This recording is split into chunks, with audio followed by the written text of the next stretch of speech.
Afternoon, everyone, and welcome back to the final round of the 123rd edition of the U.S. Open here in Grand Rapids, Michigan. I'm Women's Grandmaster Sabina Feuscher, joined by my amazing co-host, Grandmaster Kaden Troff.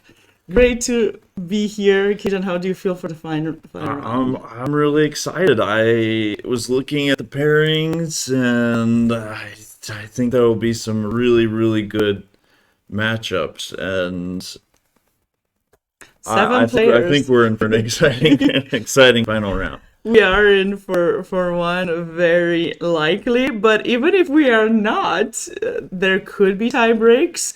And last night we actually talked with the chief tournament director of the event, and we found out a lot of information about the today's tie breaks in Yeah, case but there would be some potential yes. tie breaks. There will be two potential tie breaks that could happen. For example, like it could be that we have a tie break for the first place of winning the US Open, but also we can have a first place for the first American player that, if there are two that are sharing first place. So Yeah, so maybe gonna we be should quite. just jump right into the As standings. Before we do that, I just wanted Okay. to maybe just remind everyone the prizes for the. Ah, Go you on. took a I picture. took a picture to Yeah, make it I have I have the this paper. was the other thing we got last night as Yes, well. we wanted to make sure we let you guys know about the prizes. So it was announced that $40,000 are guaranteed, but if there would be 500 players, the prize fund would be increased. There were not 500 players, but the prize fund was increased because it was really close to it. So first place and winner of the US Open is going to get $7,360. What is important to note is that in case there's a share, there would be shared, the prizes will be shared, but the player who actually wins the Armageddon game, in case there's a tie, will get the trophy, which is really nice. I've seen it in Yeah. previous years, so it's always very nice. And you get your name also on the trophy too, I believe. And then you also get plus Nice, very $200, which is really nice. So there's a big difference between the first place and the second place. Second place is $3,680.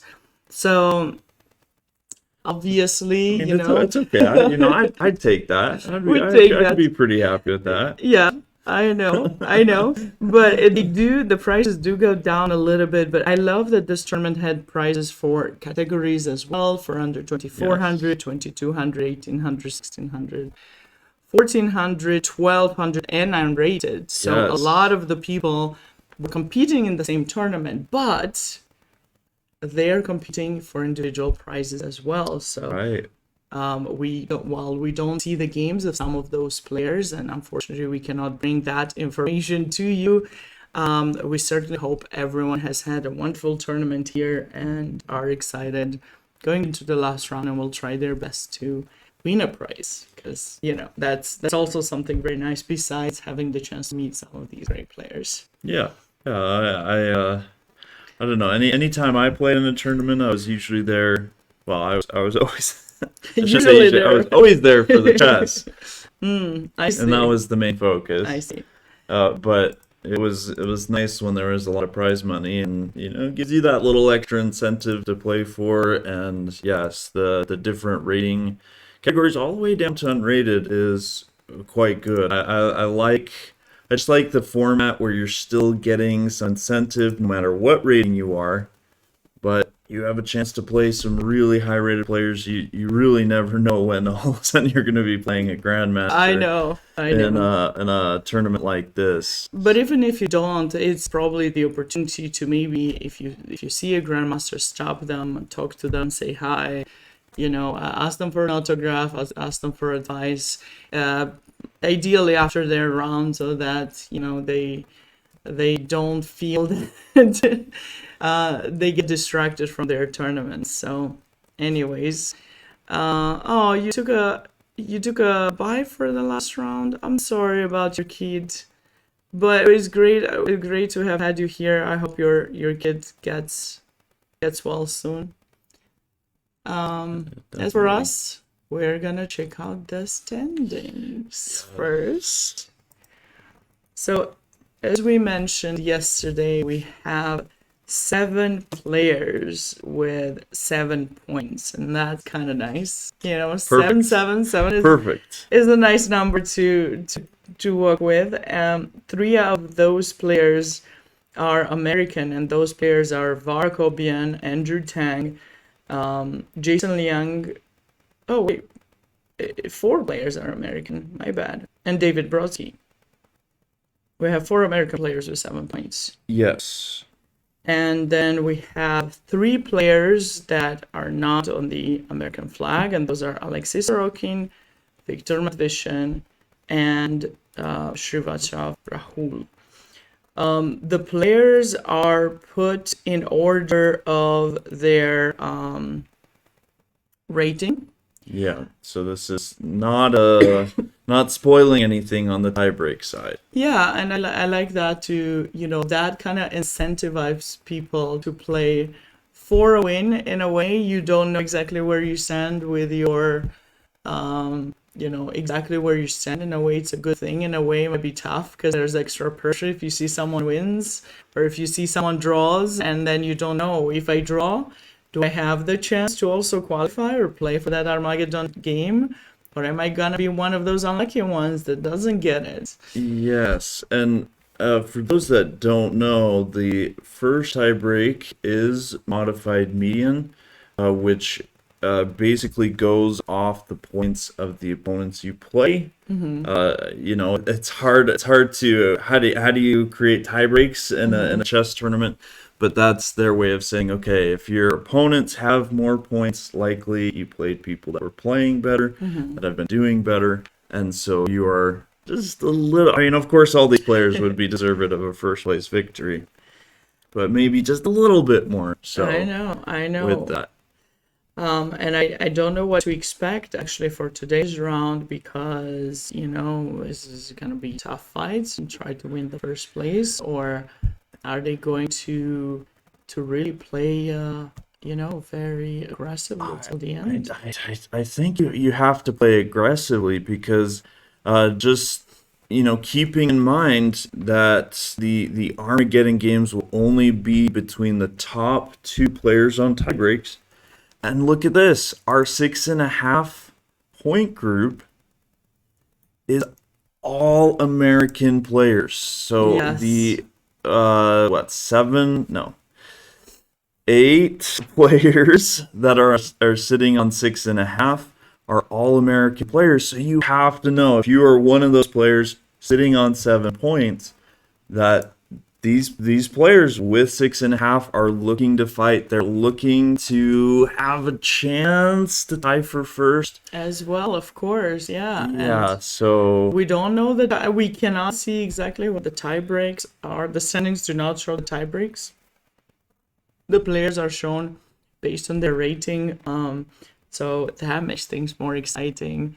We also don't know. Like you might wonder if we know. We do not know. We do not want to know. By mistake, we might let something out. So we did not want to know what the actual standings are, considering that the tiebreaker.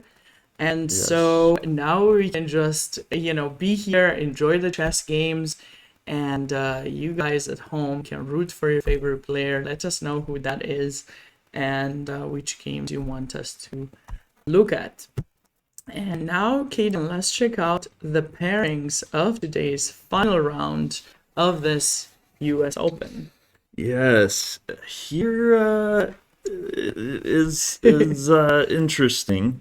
I have to say, just on a personal note, so when you asked me the players that I was looking at to possibly win, the 2 I mentioned Are playing are against playing each each other. other. Now So you can take sides. yes, I mean, I will say that is the game I'm excited to, and both American players. So a decisive result in that game guarantees an American with 8 points. So that that game will be one of the big ones to keep an eye on. Now, board one. Jason Liang versus Alexei Sorokin. Alexei is the current US Open champion. He's won the edition the last year. And he probably goes on to try to win the event again, but he has the back pieces, so it's gonna be interesting to see how that game will play out. Yes. As you mentioned, Varakobian plays against Andrew Tang. Var is a very experienced, strong grandmaster. Recently also the coach of the SLU team. I know he's focused a lot on coaching, but I have had the pleasure to talk to Var previous, maybe like a few weeks ago. I saw him in St. Louis, and he was telling me that he's coming already for the tournament, getting, driving here, and because, it's not too far, and he's excited to have the chance to qualify for the US Championship. So, and Andrew Tang is back on the board. We usually see him online. We've mentioned this on a number of occasions. Very famous for his bullet skills, but we'll have to see if he's up for this fight. Yes. Two of the foreign players are playing against each other. Viktor Matvishin against Srivatshav Rahul. And David Brodsky is playing down in a way, so he's the only player with 7 points that plays someone with 6.5. And he's playing against Joshua Postuma, another very strong player. It's gonna be very interesting to see. Joshua, I think he played against Avi yesterday, and he kind of got to save himself from a tough, potentially lost position. The best move he played, well, I don't know who offered the draw, but the best move he played was agreeing to a draw or offering a draw, depending on the situation. So, no, I think what is always so fascinating about chess, and I was saying yesterday, Kobian, I was leaning towards his pick just because he's been playing absolutely amazingly these last two games, but this last round you start to have the pressure and the psychological battle play into it, and you never know. All these players could absolutely beat each other, and Joshua is strongly incentivized at this point, even with the black pieces, try and get that victory, because hey, if he manages to win, he's taken out one of the USA players on 7 points, so it does bring him closer to a chance at maybe a first place tie, but also a qualification spot to the US Championship. Whew, this already seems very exciting, and I feel the emotions of these players. We will probably go in the playing area and check out. Look at their faces, see how they feel. Do they seem confident? Do they seem stressed out? It is a big thing. It is a big thing to play in the US Championship. I mean, that is definitely a tournament you don't want to miss. It's really well organized. And then also, to have the chance to compete against some of the top players in the world, because we have a lot of American players who are in top 20 in the world. That is just, I think, overall just a great opportunity to get better. Yeah. You might be a dark horse in that competition if you go in as a lowest rated potentially, but that also you don't have to feel the pressure, because all those players will want to beat you, so that's how you can come in stronger. I believe I've been in that position, so I feel like it's a little bit easier to play from the dark horse kind of position.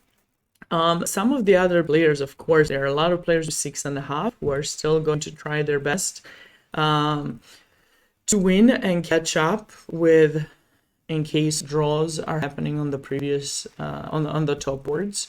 So we'll take a look at our top 15 boards and see what we can, guess from there. And yeah.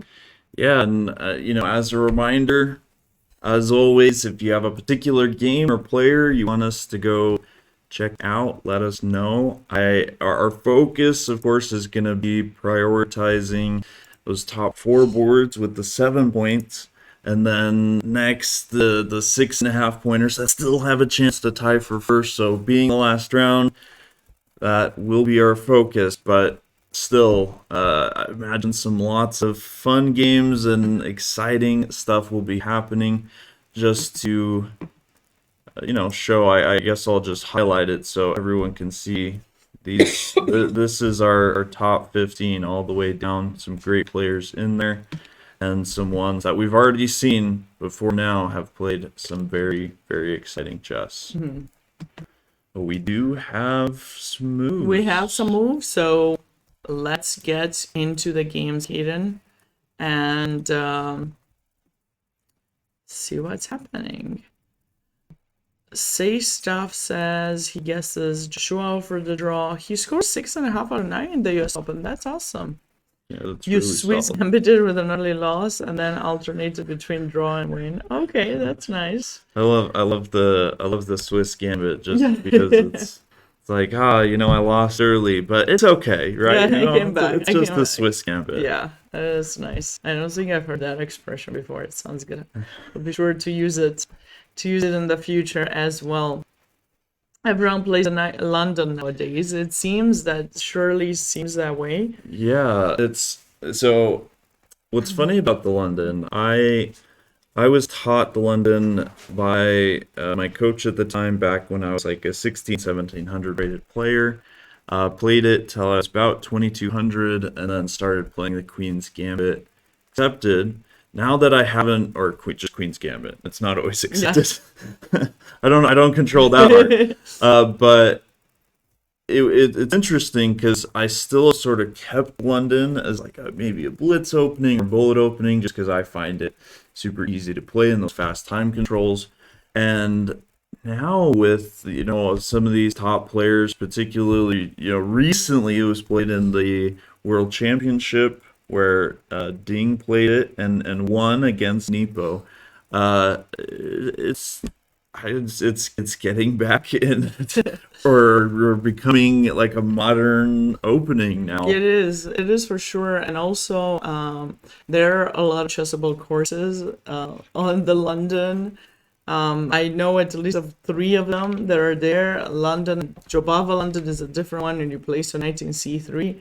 That's interesting as well. So there are certainly a lot of places that people kind of can get inspired to learn the London and play. Then there are various systems that Black can adopt against the London. So it will be interesting to see how Sorokin.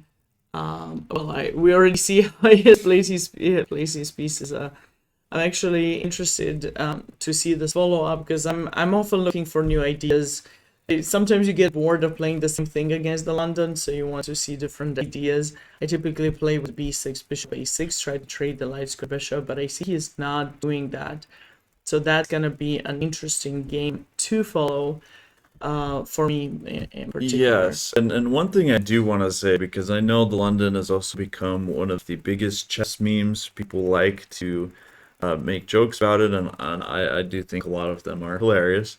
But I did recently see a video where Fabiano Caruana, another in the top 3, I don't know in the live ratings where he is, but top 3 player, was talking about it and saying, like, I've seen the memes and I know a lot of people hate on it because it is in some ways, or in a lot of ways, considered a solid opening, but in his mind, he made a point to say, I actually think it's a pretty good attacking weapon. And is what people are starting to realize, part of why it is maybe getting, more usage as people are starting to find some good attacking ideas, aggressive ideas, maybe positional ideas, and using this as a weapon to play for a win, not just a solid position. Maybe I get a win, but I'm just happy with my setup type deal. Right. No, I agree. I think the one that's popularized it a lot and sometimes doesn't get enough credit actually in the London is actually a very strong American player. and many times US champion, as well as world champion candidate, challenger,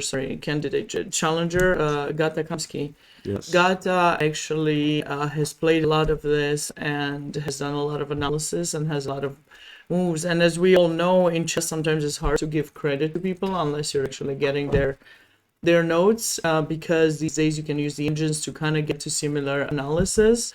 But you know, you kind of have to look back sometimes at the games, and I think Gata has certainly given a lot of ideas, has had a lot of ideas in the London. Is probably one of the first like strong players to play it that really had some cool ideas. He even had a really nice win against the former US champion Sam Shankland, and there was some sacrifice in Yes. H7. That was kind of a tough loss for Sam. And okay, now it's known and people are not falling for that trap, but it's certainly you know, a name to be remembered in that London system.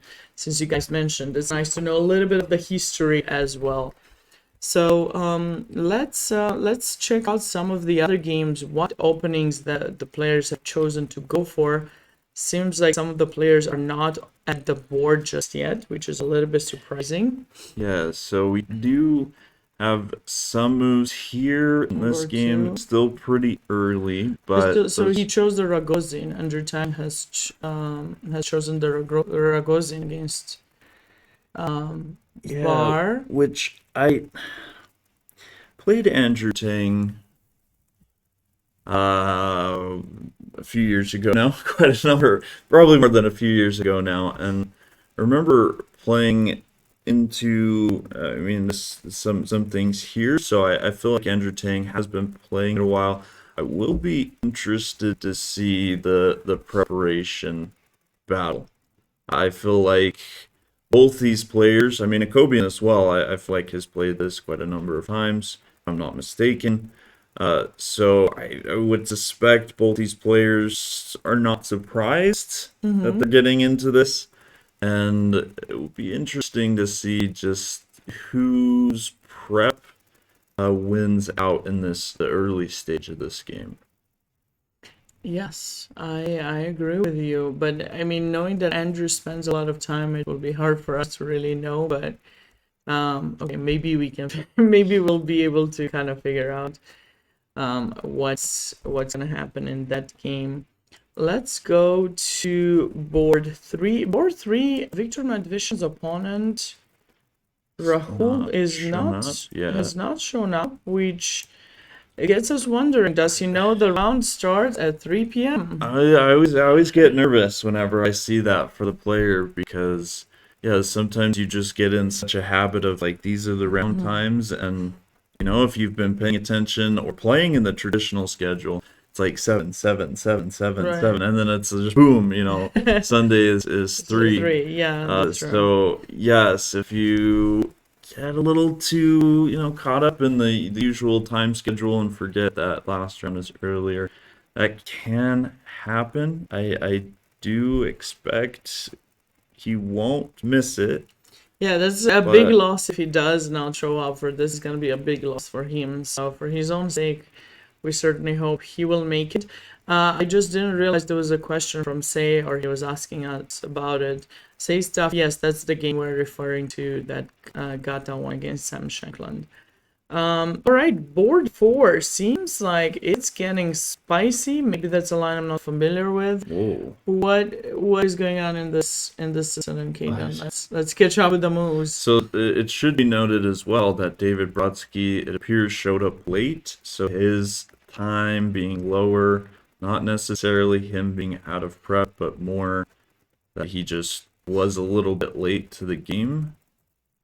Both players playing this very quickly. I'm not familiar with this line at all, so you'd have to help me out here. Let's get some help from the book. Okay, this is book. This is all book. Booked up. What is it called? The Lawensal variation. Lewan- Low. Okay, I'll check it. Low and tell. Lowenthal. Okay, I am not familiar with this idea at all. A king in the center looks very spicy, but both players are playing relatively fast. So, Oh, hold on. So if you go back one move for the database, Bishop E2 is a fairly uncommon line compared to either Rook C1 or Queen D3. So this is some home cooking from David Brodsky going into this variation, and Bishop E2 is his surprise for Joshua here. hi there, Master Chess Dojo, and he tells us that the Lowenthal is a precursor to the Lasker Pelikan Sveshnikov idea, so that's interesting to know. Again, I don't believe I've seen this before. I don't think I've seen it. This is bad. I guess I should have seen it, but I have not. So it's kind of no, I have seen it. I just have not seen it all the way till there because I have seen this line. I've played it myself with black, but I just don't remember, seeing this queen f6 idea. I usually would go queen e7, and I definitely wouldn't trade the queens like that. So this d5 is kind of a move that I personally haven't seen in this position before, but it's very interesting. Yeah, and Where do we take c2, g2? Because we definitely need to capture one of those pawns. I have a feeling like if black is not rushing, their king will be in center, and white has not traded queens, which could be a big plus. yeah, I definitely would lean without, having looked at David Brodsky's preparation and what is on the horizon.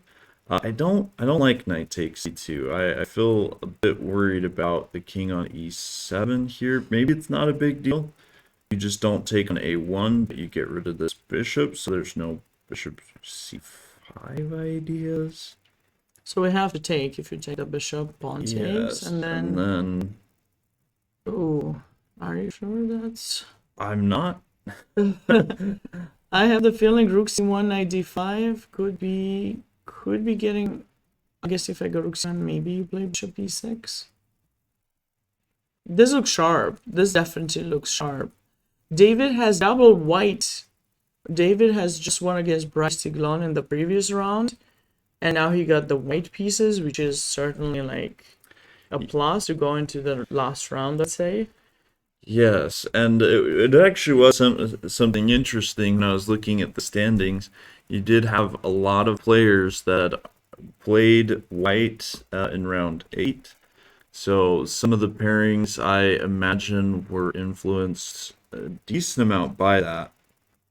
But here, you have to say, David Brodsky getting the white pieces again definitely is, it's a plus. It's a plus. It's a plus to go into the last round, I would say.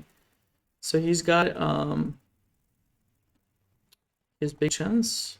Yeah, I mean, I'm definitely a believer in good preparation, and I would say the fact that for Joshua, he was playing very quickly up to this point, and then is stopping on what seems to be a bit of side variation is scary. Like if I was playing the black pieces, I knew my opponent was in preparation, I would be a bit nervous here. Yeah. Like I definitely doubt that this is even that much worse if he plays this correctly, but that's a challenge, right? You at this point, if you keep going into your opponent's preparation, I'm playing against a computer, the moves that they memorize before the game, and I'm just trying to figure it out on my own.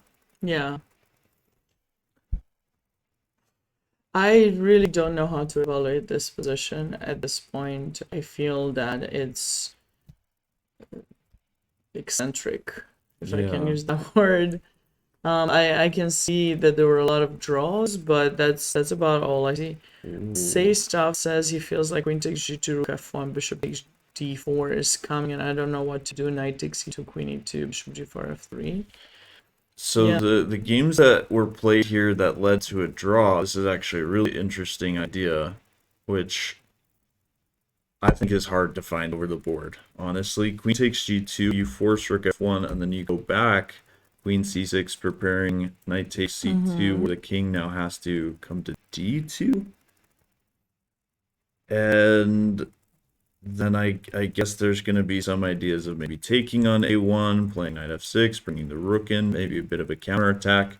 And here, of course, white plays c3. Yeah, queen takes c7. doesn't even dare to take the rook in a8 because I almost want to see, so there are two games here that both led to a draw, which makes me believe this might be like the line, the recommended line by the computer.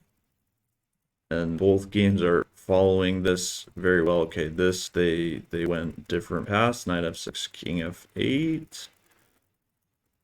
But this does sort of feel to be at the point of now you're playing. It's of course still quite a bit of a mess, but all the captures and checks are fading away.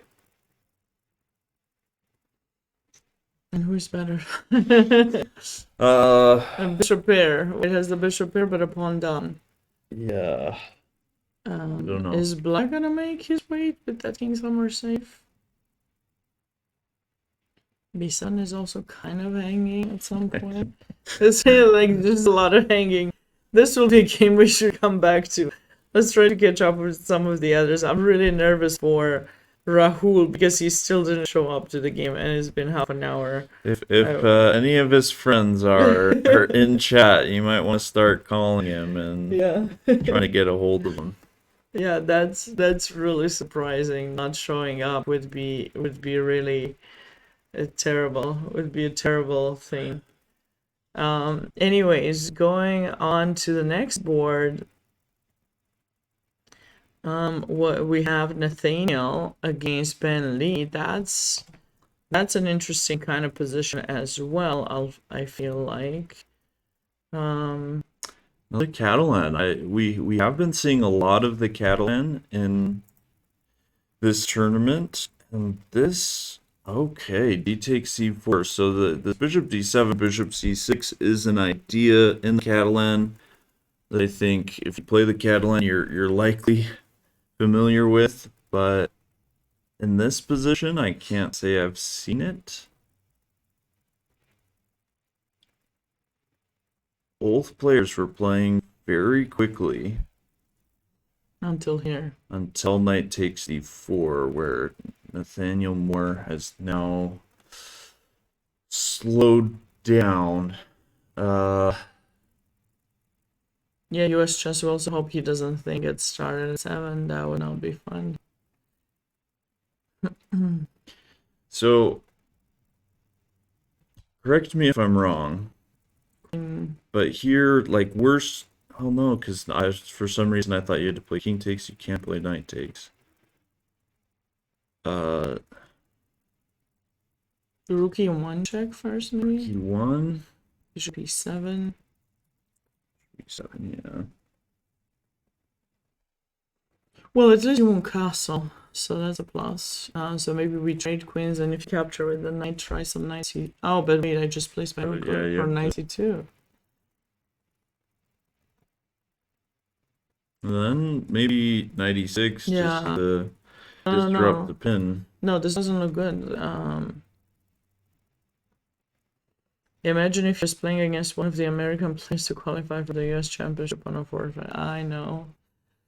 I hope he comes to the game. This is not looking good for it. Oh, he came. They have started. All right, so he came 20 minutes late. He's made it. All right, so we can relax. We can all relax. Bless you. It just like feels a little bit strange, not to show up last round. Oh, it's things happen. Sometimes players are staying a little far away. and Yeah. they have cars, and you know things can happen with that, Yeah. or they They're mix up the still round times, or they're still preparing they're and they're still not sure what to preparing. play lots of last minute.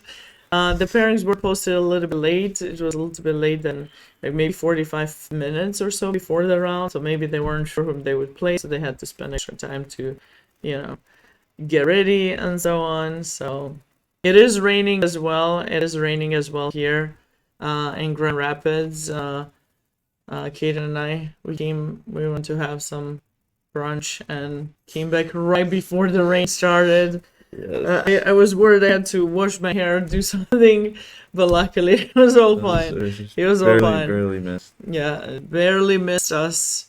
But it looked like it was gonna rain. It's been so gorgeous though, the entire tournament. Yeah, I would be lying if I didn't say, while I enjoy rain, I am a little nervous that the rain is coming right before everybody's flying out, I know. because There might be some delays. as we and already things like know, that. the invitationals, there were a few players that had some issues with flights because of weather, and Yeah, I just like everything to go smoothly. same. Well, at least we're going home, so hopefully, everyone will have a safe return home. Yes, one thing I do want to know, if I'm not mistaken, Ben Lee has actually won all of his games. He took 3 buys. Is He that did, correct? He took 3 buys, and then since then has won all of his games. So he's doing very well this tournament, and maybe I'm a bit of a broken record after looking at the previous game where I thought, you have to take David Brodsky with the extra preparation, but here once again, even though it's hard to imagine, one side is clearly better. Ben Lee has the superior preparation, at least it seems that way, with how quickly he's playing and being a good player that is playing very well this tournament. I have to lean towards his position right now Yeah, no, I agree with you for sure. and say it is for choice. Yeah, it is for choice. It is for choice. He's got an extra pawn and seems that he will be able to keep his king safe. Okay, there's a move. So the check was played. What we thought? E5. I was thinking about that, but I thought knight e6 could be just blocking, or bishop e7 also. Well, yeah, seems to be what's blocking. Bishop the e7. You could go rook d1 after bishop e7 though, rook because you don't d1, have a okay. discovered check. And then you don't have pile d5. up is the But I take. Oh, sorry. Oh. Yeah. yeah.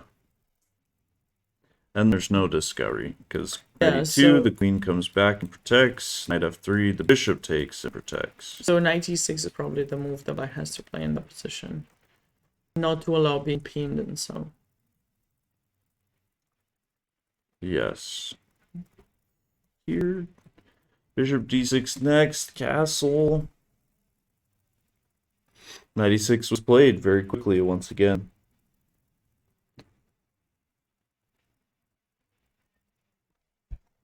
Yeah, I mean, I wanted to see to check exactly, but Nathaniel won against Hanin in the last round. That's right. So he got a little bit lucky on that game, but he's fought his way through that game last night.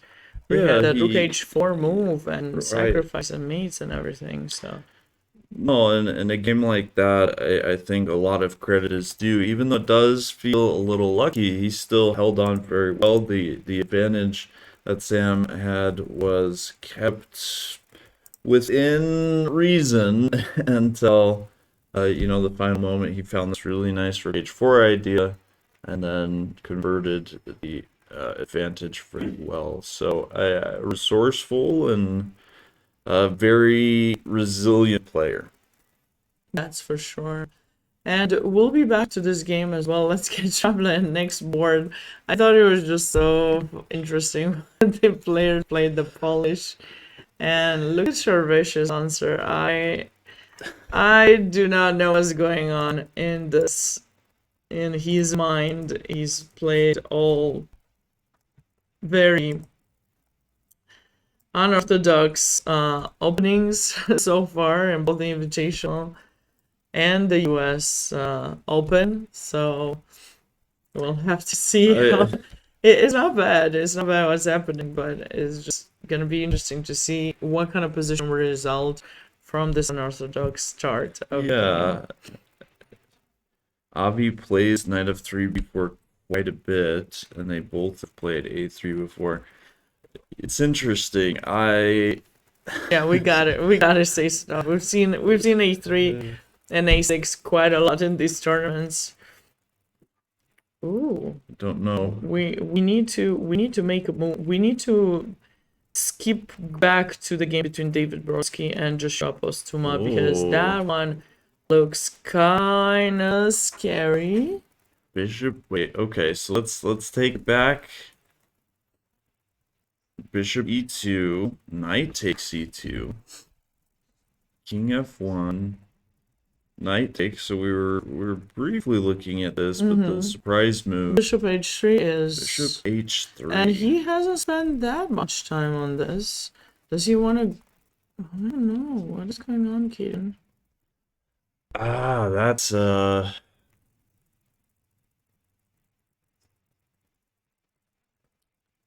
Who is better in this position? well, so I'm a bit worried. It's just a check. I thought I saw the check. No, I was thinking worst case scenario, David Brodsky does have repetition here He now, does right? after Knight king d5, f8. How? king f8, bishop f3. You have to check, right? And then I could go back, bishop e2, and you have to go back. Okay, but he's probably trying to play for a win potentially. Yeah. I'm wondering if part of the hesitation for Joshua here is not that he didn't know this line, because I would be surprised if you're playing bishop h3 after only 3 minutes of thinking. He must have this prepared. It's possible. Yeah, it feels like maybe he's remembering prep, or he's just trying to figure out exactly What about what queen line d? he Oh, wanted queen to play. d5. There's bishop takes g2. Ouch! Almost lost the game for David. I'm glad I'm not playing this morning. Well, after afternoon, kind of, because it's 3 p.m. Not really morning anymore. But when the weather is bad, I feel like it's morning all day long.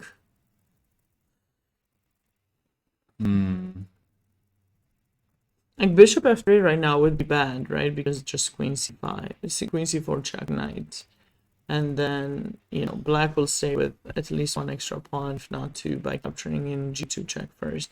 So we probably do have to give that knight d5 check. Yeah. So what about knight d5, king f8, bishop f3 check, Yes, and now we need to king come f2, because I want to play knight b6 or take or c1. or rook c1.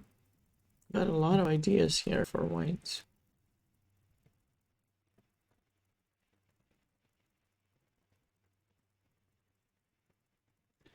Yeah, I don't know. Maybe there's a place for king g1 so you don't allow queen h4 check.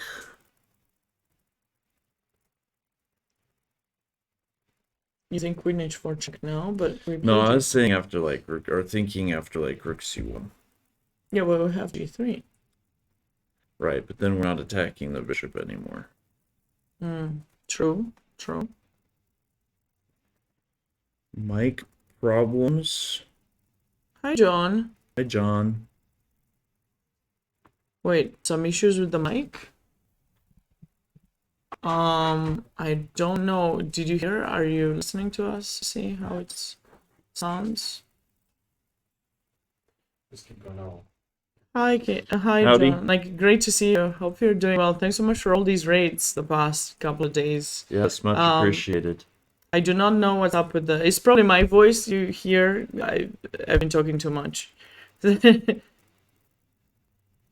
Sounds different than from past days. We haven't touched anything that I know of. See, it's the humidity in the air. It's the I don't know what it could be. So exciting let's chess try. games. It's the Yeah, we haven't. I don't think we touched anything. No, those always stay the same unless you changed it. Did you change the gain or something here? I didn't touch anything. How does it sound Okay. to you, Laird? I agree. It does sound like a bit more like boosted. Boosted. Most. So should Is it our voice? we? I can don't talk know. real It's low. too early in the afternoon, and the technology isn't warmed up. Yeah, that's the thing. No, but like we can change the like gain. Maybe you can change the gain, and we can ask the people. Okay, so the gain has been changed. How do we feel now? It's hitting low frequencies. It cannot because I'm going on red. It's like red for me when I'm talking. So Could be my fault. no, it can't be yours. Could be. Could it? How about now? How about now? The fact that How about now? It doesn't affect. Nobody's saying anything. Can you listen to it? Like, guys, let us know. We're trying. We're trying to figure out what's up. I thought it's maybe my voice, but I do not know what else to say. Stuff. Things. Lots of interesting things happening in this game. I don't know. Where's your phone? Sometimes phone affects it. No, but we always had it. Like it's kind of far. It's kind of far. Phones are far. So I do not know what could be affecting it. I am hearing something, but I don't know what sauce it is. The computer. So what are you doing? Don't make that noise. That's not helpful. The voices are more clear now. More clear now. Okay, so maybe someone's changed that mic when we were gone last night. They just decided to just like turn it, sabotage the stream. They're like, oh, we're not sure we like this guy is here. Let's just mess up the stream for a little bit, and then nobody's gonna be there to watch this. It's all conspiracy. Two commentators. Who are they, anyways? I don't know. We don't know who we are either. We just landed We here. just show up and say stuff about chess. Yeah, Hope it makes sense. hopefully sometimes. Hopefully it's better now. I don't know. There's some kind of distortion. No, it's my voice. It's my voice. No, it's not my voice. Skip. Like a skip. I like a skip in my stride, not in my voice. I'm going to unplug this briefly. Okay.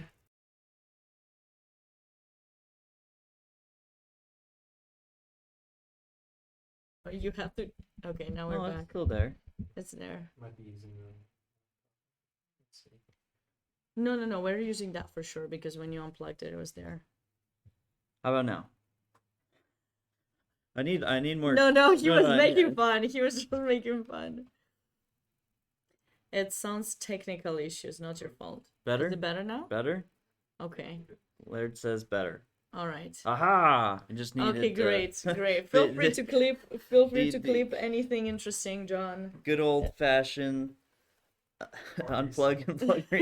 Just turn it off and turn it back on again. Yeah, I've done that. It's perfect. One time I couldn't turn back on my computer. Did you notice that yesterday? I was like, it just went blank. Yes. I didn't know what happened, but okay, we're back. No, Thank you. the funny thing is as much as that is a joke, I do that like when I'm tilting online. Mm-hmm. I start playing like really weird stuff as like a reset, like try and just play like absolute garbage in the opening to kind of reboot my system. And I don't know, some people have actually gotten offended by it, but it's not anything personal. If I start playing garbage, it's because I'm mad at myself.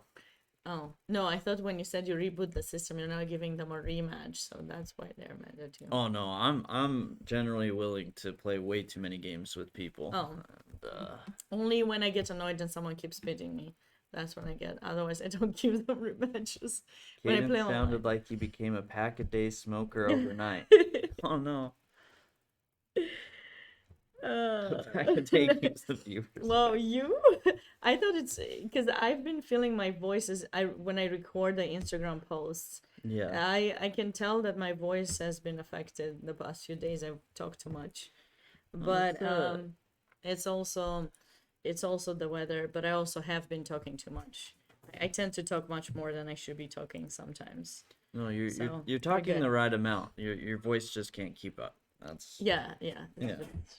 That's it. That's the problem. It's the voice. But anyways, we have some very interesting positions, really spicy. I think Okay. all of these players just waited till the final round to bring in their best games, or at least their sharpest lines. Look at that, Jason Liang against Alexei Yes. Sorokin. That turned into something interesting, and I'm liking white, I think. Yeah, how do you get the wait? Well, we There's had a that hanging London. pawn. We had the London, right? And we Yes. stopped around here after c3. And then this is pretty normal, all standard. e4 is played faster. And I thought typically with black, you'd go with a knight back to d7 or e8, not there. But it could be totally wrong. Okay, I like e5. Hmm. This is all All theory, you think? I All prepped? all prepped. All prepped. No, so I can definitely believe this is prep, or at least Jason Liang knows this. He's still playing quite quickly. Yeah, but look at Sorokin's song. Sorokin Just look at it. has spent a chunk of time in this position here after Queen E2, which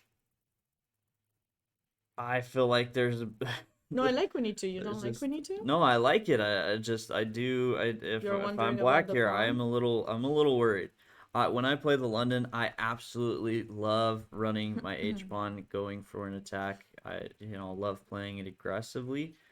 And could you ask for a better time to play H4, H5? It feels like it's happening soon. Well, you have to wonder first, of course, as you said, capturing the pawn and then h4. Is bishop takes d2 an option? Or would that be too much to give out the bishop? That's not the bishop you want to give, I know, but just... You know how they have those posts on Facebook asking for a friend. For a friend's help. Do I do that, or do we go d takes e3 first? No, I wouldn't open up the h file, although yeah, I wouldn't do that. So bishop takes d2, or you see, you got a problem though in the London, the bishop in g3. What? Yeah, I don't know. I feel like it would take someone braver than me to play this position for But or with the black does pieces. have f5 as an alternative, not right now, but at some point as a defense mechanism. Yes. I think black is fine, actually. Do you think? I do. I think f4 is more of a move that I would rather play for white. But then there's bishop h4. Yeah, there was one suggestion just to play knight f3 first, which I could get behind, just keeping more pieces. H4. So on the table, you actually don't really lose time because h4, bishop takes d2 is coming with a check, where Yeah. now h4, this bishop would have to move somewhere, not gaining a tempo. I like knight f3 to avoid the... But you know what ideas black can have? So d takes e3 and d4. Typical pawn sacrifice that would give black a freedom to the bishop in c8. That's what you always want when you're a French player, which I was. And c takes d4 was played. Okay. If you could have had something to stop that, I would say yes, but you don't.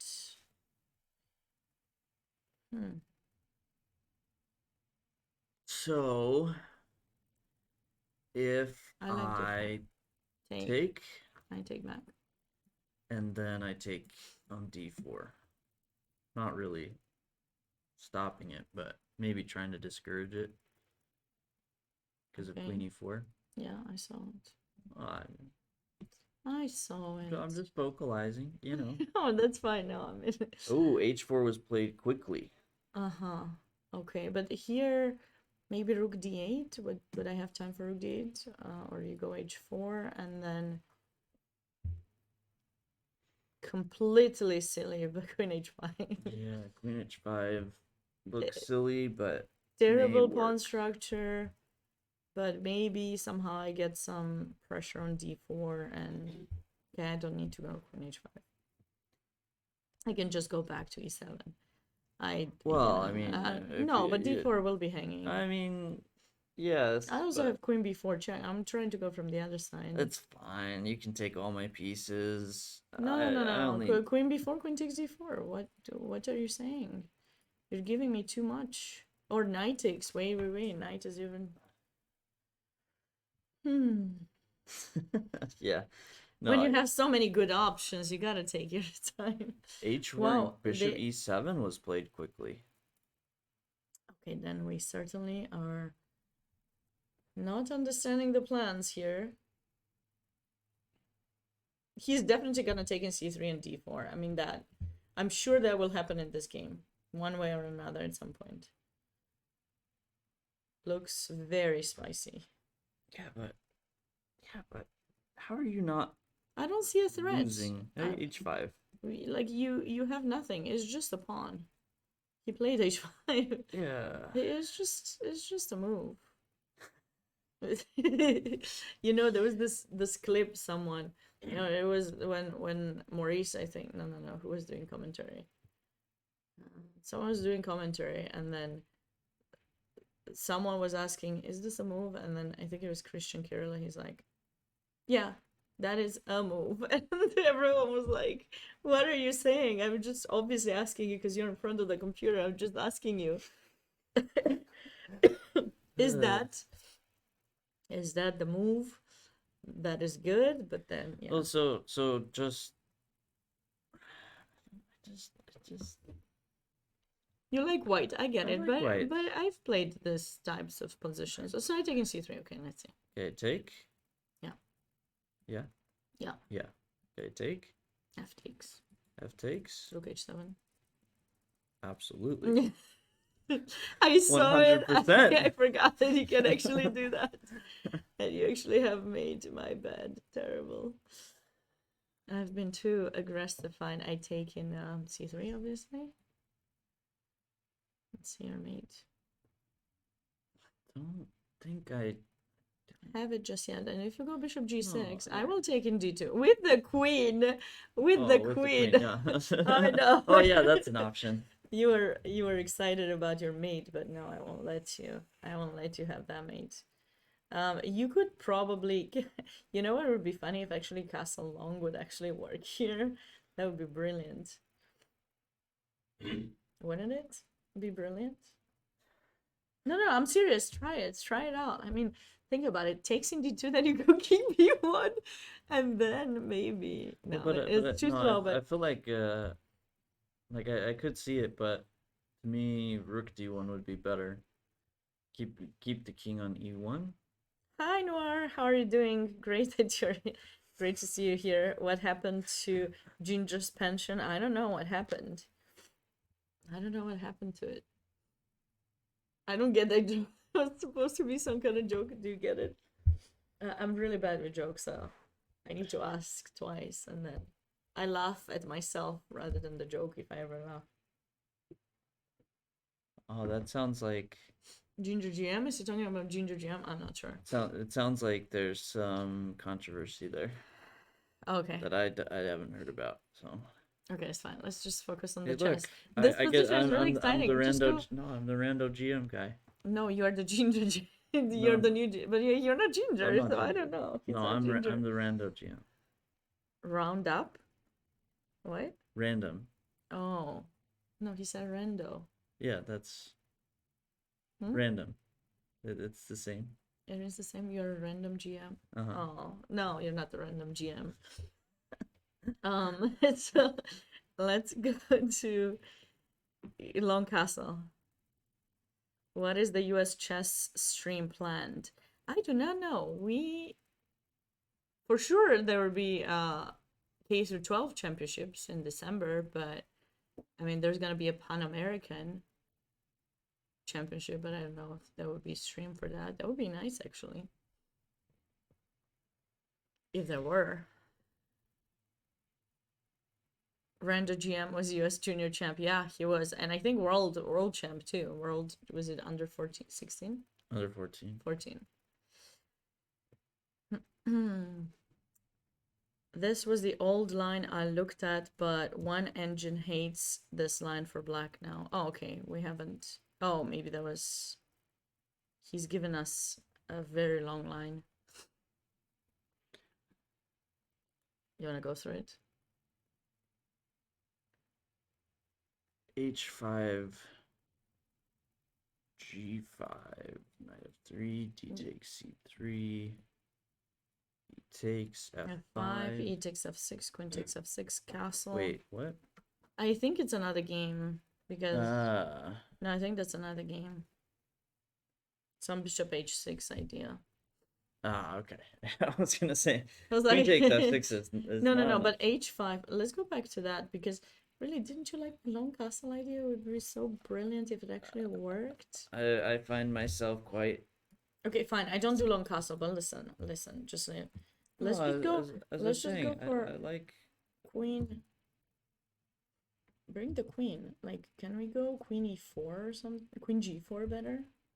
G. Queen takes d3. Oh, I don't have time for. But queen e4 doesn't work because rook f5, I think. After Yeah. taking d2. Too slow. Too slow, too bad. What about bishop takes g6?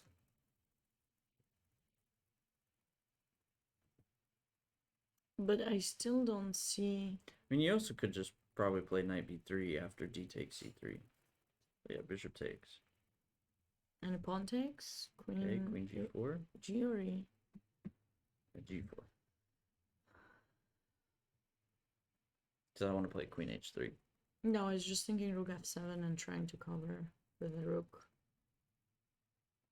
Because my queen is protected. Could I go rook f7? I mean, we're really far from the game, but these are ideas that I have to spend time calculating. I mean, it's getting really sharp.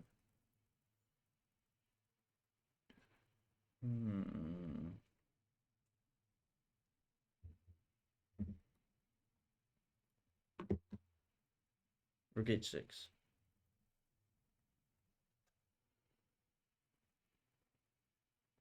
Okay, I see your threat. Queen h3, rook h8. Could I go like rook, Maybe. rook g7 maybe?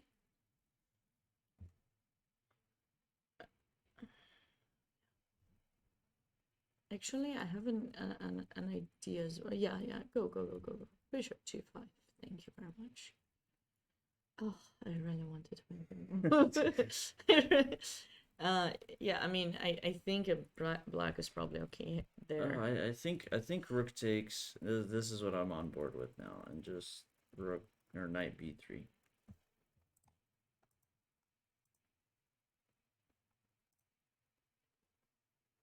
Knight b3.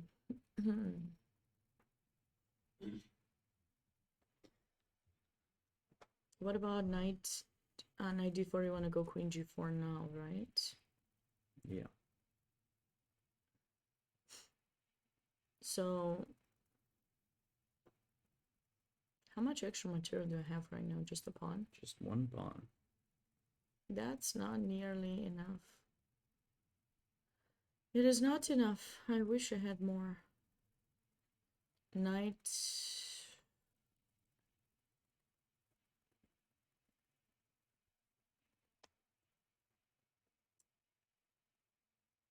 Normally I would take white here, you know, but queen h5 check. We never had that option. I'm not taking the rook. But yeah, that's just, what just would to happen. play it out. This, Queen yeah, just play it h5. out. Okay, either place the king goes, it doesn't matter. Queen takes g6, king h8, queen h7. So this is one of the those typical mates that you'd find if you do tactics. And when someone asked us in chat a few days ago, what is some way to improve? Both Kate and I recommend doing a lot of tactics, pattern tactics first, just to kind of make sure you become familiar with an idea, and then make sure you do mixed tactics as well, so that you don't know what the idea is, you still know there is something there, so that's helpful too. And then after that, you have to do random positions where you do not know what to expect, because that's usually what happens in a game. You either are gonna have something you know what to expect, or, well, actually, very rarely do you actually know what to expect. You usually don't know in a game when is the right moment, so that's why you have to keep mixing all of these ideas. Yeah. But yeah, I mean, it is scary for sure. Rook takes h7 is very unpleasant to deal with. I've seen Rook f7 to play here, but I don't know why I feel still scared. Takes. Maybe you have queen f3 check, and then you can take the knight in c6 maybe. Yeah. But now you're also threatening bishop g6, of course, that loses. Yeah, so Yeah, knight and b3 is a really nice in between move.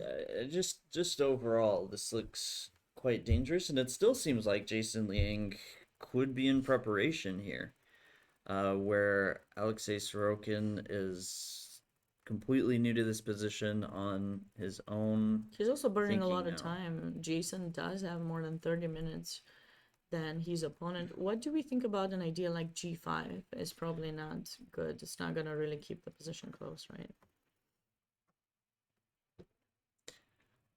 I like Either it. that or f5. I'm also wondering one of those moves if it would work as a defense mechanism for black, because you're trying to keep the position close. This I don't know what's the continuation, but I don't have a good feeling about the move, because h7 remains weak, and I wonder if even an idea like bishop c2 queen d3 couldn't actually do something there.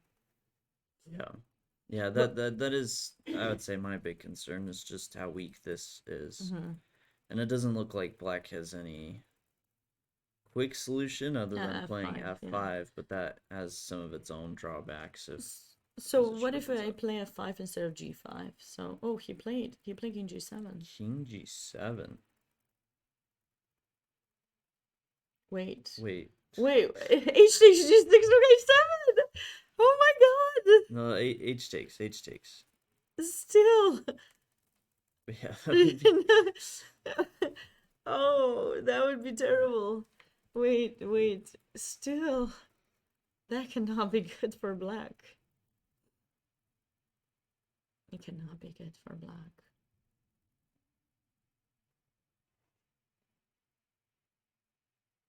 Okay, luckily he's got that move, but... Okay, so we can... How about we take sun castle along? What about...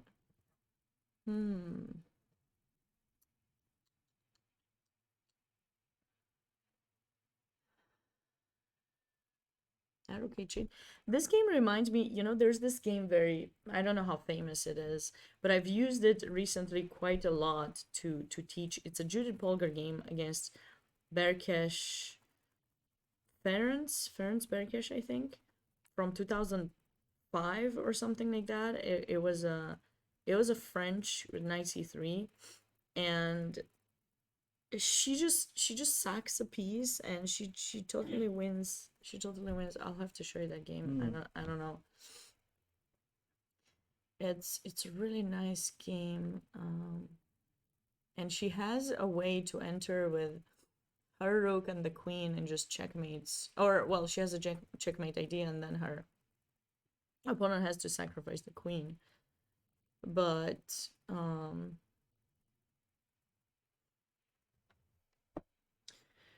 yeah. We have to kind of capture in G. Well, what else do you want to do after h takes g6? Say stuff. But h takes seems to be fine. We cannot find clear follow-up as to how white is gonna have ideas there. I guess we could try... Could we try to play queen g4 first as a preparative? Or is f5 a thing? Preparation move. f5, I don't like f5. Take? I know, but like... I thought rook takes, but do I have bishop h4? joked. That was scary. we That was have a very knock at scary. the door. We have a knock. Whoa. It was a scary knock. Who Just a is it? setup to a joke. Knock knock. Who's there? Oh, I can't. Maybe we should take a short break. Yeah, Is no, that- it'd be a good time. Anyways, it Yeah. has been about an hour, so So we'll take a short break and we'll be back with this very soon with this exciting final round. Stay close. Chess Dogs, by all means, started out as a crazy idea. One that many people would only talk about. We've taken that crazy idea and turned it into a chess center. We have merchandise, tournaments, streaming, everything a chess player could want. So, whether you're a beginner or an expert player, go to our website, chessdogs.com, or join a stream at youtube.com/chessdogs.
Welcome back, everyone, with final round, round 9, and the final round of this U.S. Open.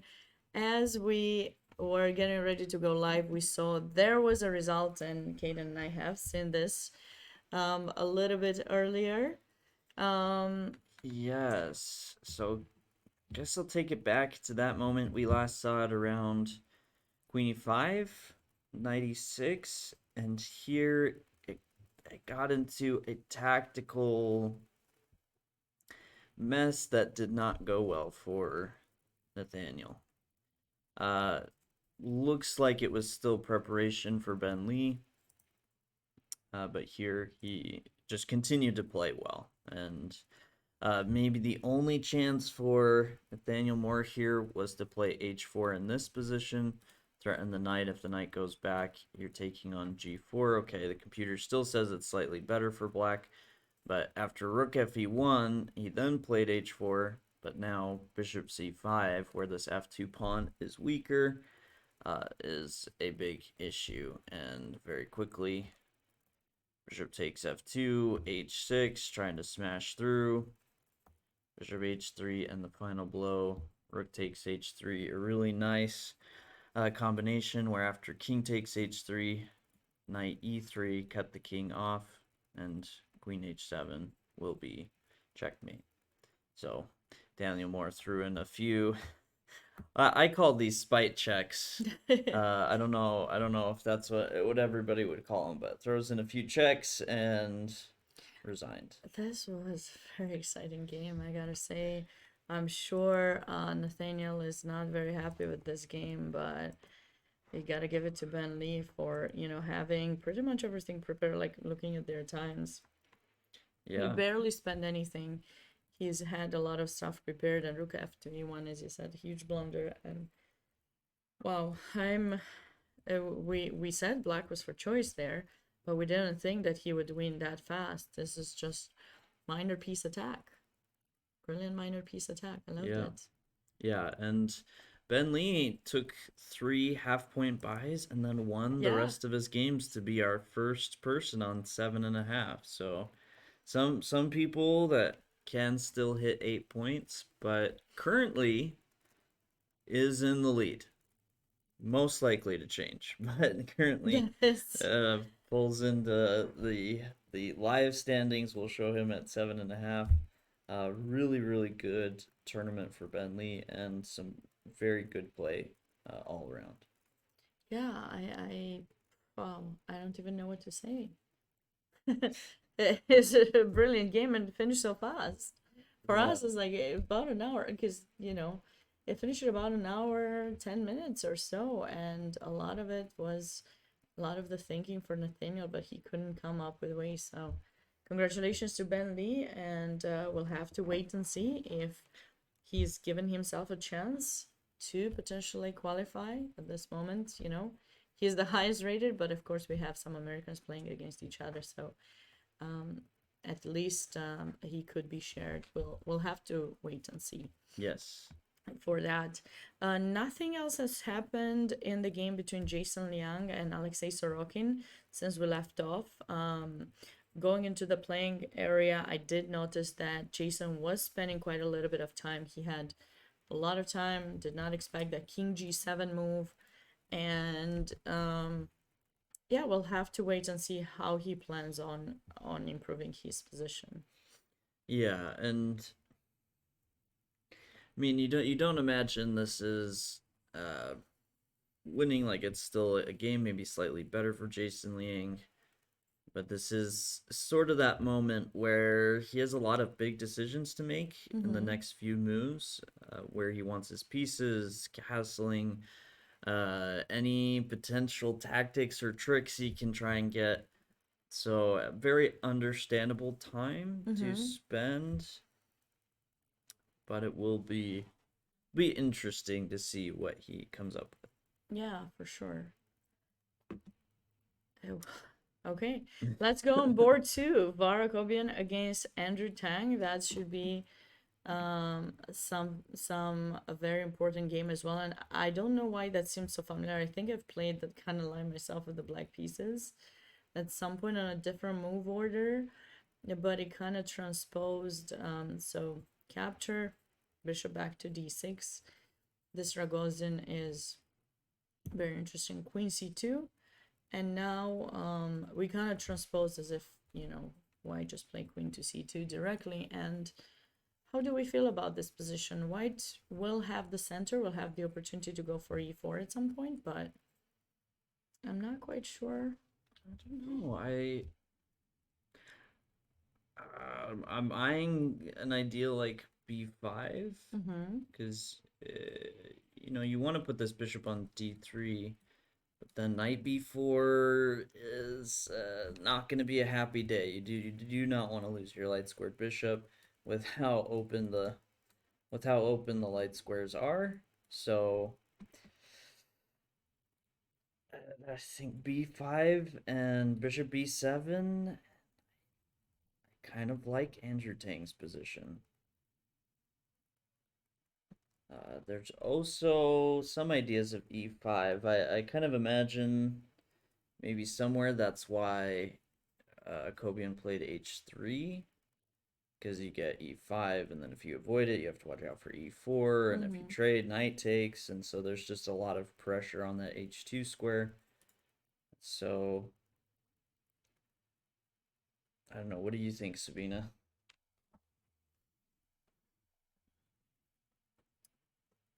I don't know whom I'm liking here, because I've played these positions with both colors, and I usually like to have a little bit more space. But I know black will get his ideas with b5, bishop b7, as you said, knight moves, then c5. Those are typical plans. I want to take white though. I prefer playing this position with the white pieces. Yeah, the engine might say it's quite balanced, but I feel that I would take this position with the white pieces. Yeah, no, I generally do quite like these positions as white, but I've played a few games in similar positions, and maybe I just don't understand them well, but I feel like sometimes black's play happens a lot faster than I think it is. So it'll be interesting. Both players have already spent a good amount of time in this early stage. Jacobian spent 20 minutes, 20 plus minutes on h3, and then another 20 minutes just about on queen c2. So Kobian may be familiar with these positions, but definitely out of prep, and Andrew Tang has spent quite a lot of time on a6 and is thinking here. So a big back and forth, both players trying to handle some of these subtleties with you know, the different breakthroughs and the fight over the center. Yeah, and I'm actually surprised, I gotta tell you, that VAR has spent more time than Andrew. Look at the times. Yeah. Yeah, I saw both of the players. What did you feel and going into the playing area? What did you feel about those the players' facial expressions, you know? No, you're not I sure. don't know. Andrew Tang, I feel is a difficult player To read. to read because I don't know. He never looks happy when he's playing. Like I'm sure he is and has some positions he quite enjoys. But at least when I've seen him throughout this tournament, he has a very good poker face. You know, keeps calm, doesn't show many emotions, which is likely a good thing. Not to give too much away to your opponent about how you're feeling, but I don't know. I would say he seemed to be doing okay, but I need faces of Tang. Sure, I don't know if that's out there yet or like a post, but the Tang faces with the different emotions. I need a cheat sheet. I don't know. Yeah. Here b5 bishop e2 was played, so I would expect bishop e7, and it's really just a balanced position. I mean, it feels pretty wide open to me as far as what could happen. And maybe the time advantage will be quite nice. Maybe that will be. I don't know about the position, but I can say that at 20-25 minute time advantage does seem quite nice, as I expect once you get into the pawn pushes there to be quite a lot of complications. I cannot wait to see how this game is gonna go.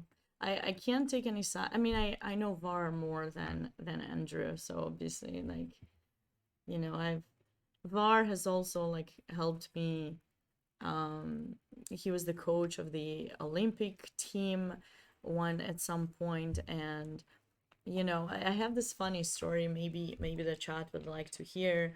You know, in the Olympiad in 2014, it was in Tromsø. At the time, Wesley had not switched federations, so he went as the coach of the U.S. Olympic team, but for the men's team. As the women's team, we had, I believe, Grandmaster Yuri Schulman, and VAR was also one of the helpers, like a coaches for that team. And so at the beginning, in the first few rounds, the men's team did not need Wesley. And I was very lucky and thankful to have Wesley's input on pretty much every single game. And I kept asking him, Wesley, what happens if I play this? And a lot of the things that he's shown me, you know, he wasn't showing me too much in depth. I was telling him what I want to play, and he was showing me some ideas. And it was going great for me. I had 5 out of 5 with Wesley's help. But then we reached past half of the tournament, and the last few rounds, the US men's team started needing more help. They needed Wesley's help. So I couldn't get his help anymore. They didn't send him to me. And when I say that, I mean, like, we were preparing individually, but playing as a team, of course, but individually, everyone was trying to get prepared. And yeah, I was so thankful. I never forget how nice Wesley was with me to kind of show me the different lines. And yeah, unfortunately, the 6th round that I had to play, I remember playing against France, and Wesley was not available. He was not available anymore. And then VAR came and tried to show me something, but I'm sorry, he was not Wesley. He was not Wesley. And just like, I just couldn't. I just couldn't. I didn't feel the vibe. I didn't. It wasn't the same vibe, you know. Like, sometimes you have some people you click with, like when choosing a coach. If you are choosing a coach, if you click with someone from, I don't know, they understand you, then stay with that person as much as you can. Don't go because you know you have something special. And unfortunately, I couldn't get that, you know, with VAR. And he's been very nice. He's tried to help me, but it was not the same. And yeah, I lost that game. And then, yeah, I lost the game. I think the team didn't lose. We might have done 2-2. And then I played another one. It was really going so well, that Olympiad for me, you know, with winning 5 games. Like, I never done that, you know. It was my best Olympiad. After that, I played poorly, and you know, I always feel bad about it, but that one was just like, you know. And after that, I still have this, like, I feel that I have some kind of connection with Wesley, because you know, the year that I became US Women's Champion, he became the US Champion as well. So you know, I got to talk to him, and we have the picture in the magazine Chess Life, which, by the way, Chess Life magazine, if you guys want to, you see how I switched there, Kaden? If you guys want to get Chess Life magazine, you can do so when you join US Chess. So all you have to do, go on uschess.org/join, and you will have the ability to compete in over-the-board tournaments. And then you also have access to the Chess Life magazine, which is printed every single month, and you get to read articles from strong players, personalities, but also like amateur players that take you through their thinking process, and you can also learn about the various things that US Chess does. So don't forget to do that. But yeah, so you know, I still feel like I'll always have a connection with Wesley. But yeah, so that's what, you know, where I remember Var. But of course, he's very nice. I see him Yeah. now quite often in San Luis. But yeah, I thought it was a nice way of taking a short break there from the very intense games that we are seeing here. No, it is funny. It is funny you mentioned that because you know, I worked for 5 years with Grandmaster Alex Chernin as part of the Young Stars program sponsored by Kasparov Chess Foundation and the St. Louis Chess Club, and then you know, worked with various opening or coaches on openings, specialists throughout that time. But at the end of that, I started working with Version Akobian and liked him Oh. because I actually I don't know what you say about when you just clicks with someone. I felt like I did Okay. click with someone. Now, with that said, from what I've heard from Wesley So, he spends a crazy amount of time and has some very powerful computers when it comes Cool. to opening Wesley preparation. or Wesley, yes. yeah. So if you're gonna, as much as I love Rujan and working with him in openings for me was great, I can understand that Wesley No, but So. Wesley had everything. Like I told him, I want to play this line. This is what she plays, and I don't know. He wasn't. He was so young. He was. I think. I don't know if he was 20 at the time that he played, but I just felt like he understood what I needed, and he wasn't questioning it. Sometimes when you become a coach, sometimes you forget where you started yourself as a player, and you start questioning, like, you should trust me, I'm a coach, I've been playing for so long, trust me. But Wesley wasn't like that, and that, I think that's why I really liked it. But unfortunately, you know, Wesley's not coaching now. Maybe he will later, but yeah, he just, yeah, Wes, Good. it just gave me everything that I needed for the preparation, told me the Yes. plans, which was very important for me at the time, and it worked out. So that is my story with Wesley. So but anyways, we've got a lot of exciting games, Oh, Kaden. one thing there hasn't happened. Well, there hasn't been that many moves in this game. The Brodsky Postuma game. Postuma. I'm not sure how it is pronounced. I I'm just gonna say every time I say it, I always think of like posthuma and prehuma, and like there's probably a lot of jokes So there. you're trying to say it like in a British accent? No, it's just Okay. yeah. Moving. Good story, 8 out of 10. Oh no. What? We have cookies. Cookies, we do. Should I talk about the cookies now? You know, you need to retell the story, but at parts, like pause for effect, Pause. take a bite of cookie, Oh, take a sip of the take a ice. sip. I see. I don't know, maybe that's what they're saying. I I see. thought you told it. I 10 have out lots of of 10. stories, but okay, fine. No, Now I feel bad.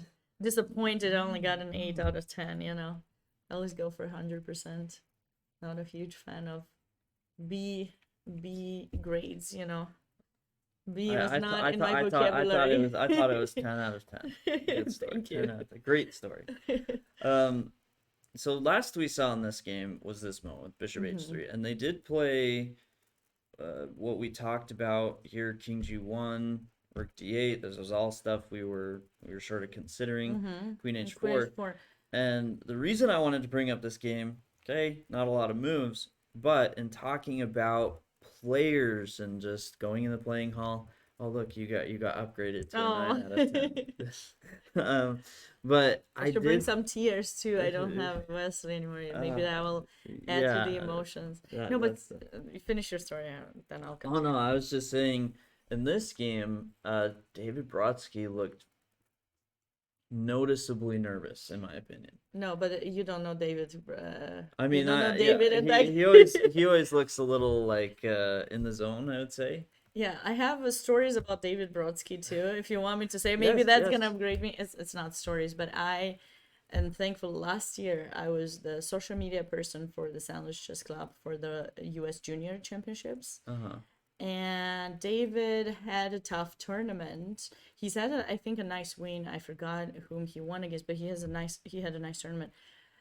But he had these faces, like it just seemed that he's in pain, and I was actually wondering, is he okay or not? But I just feel like that's how he is expressing himself throughout the game, probably not even realizing it.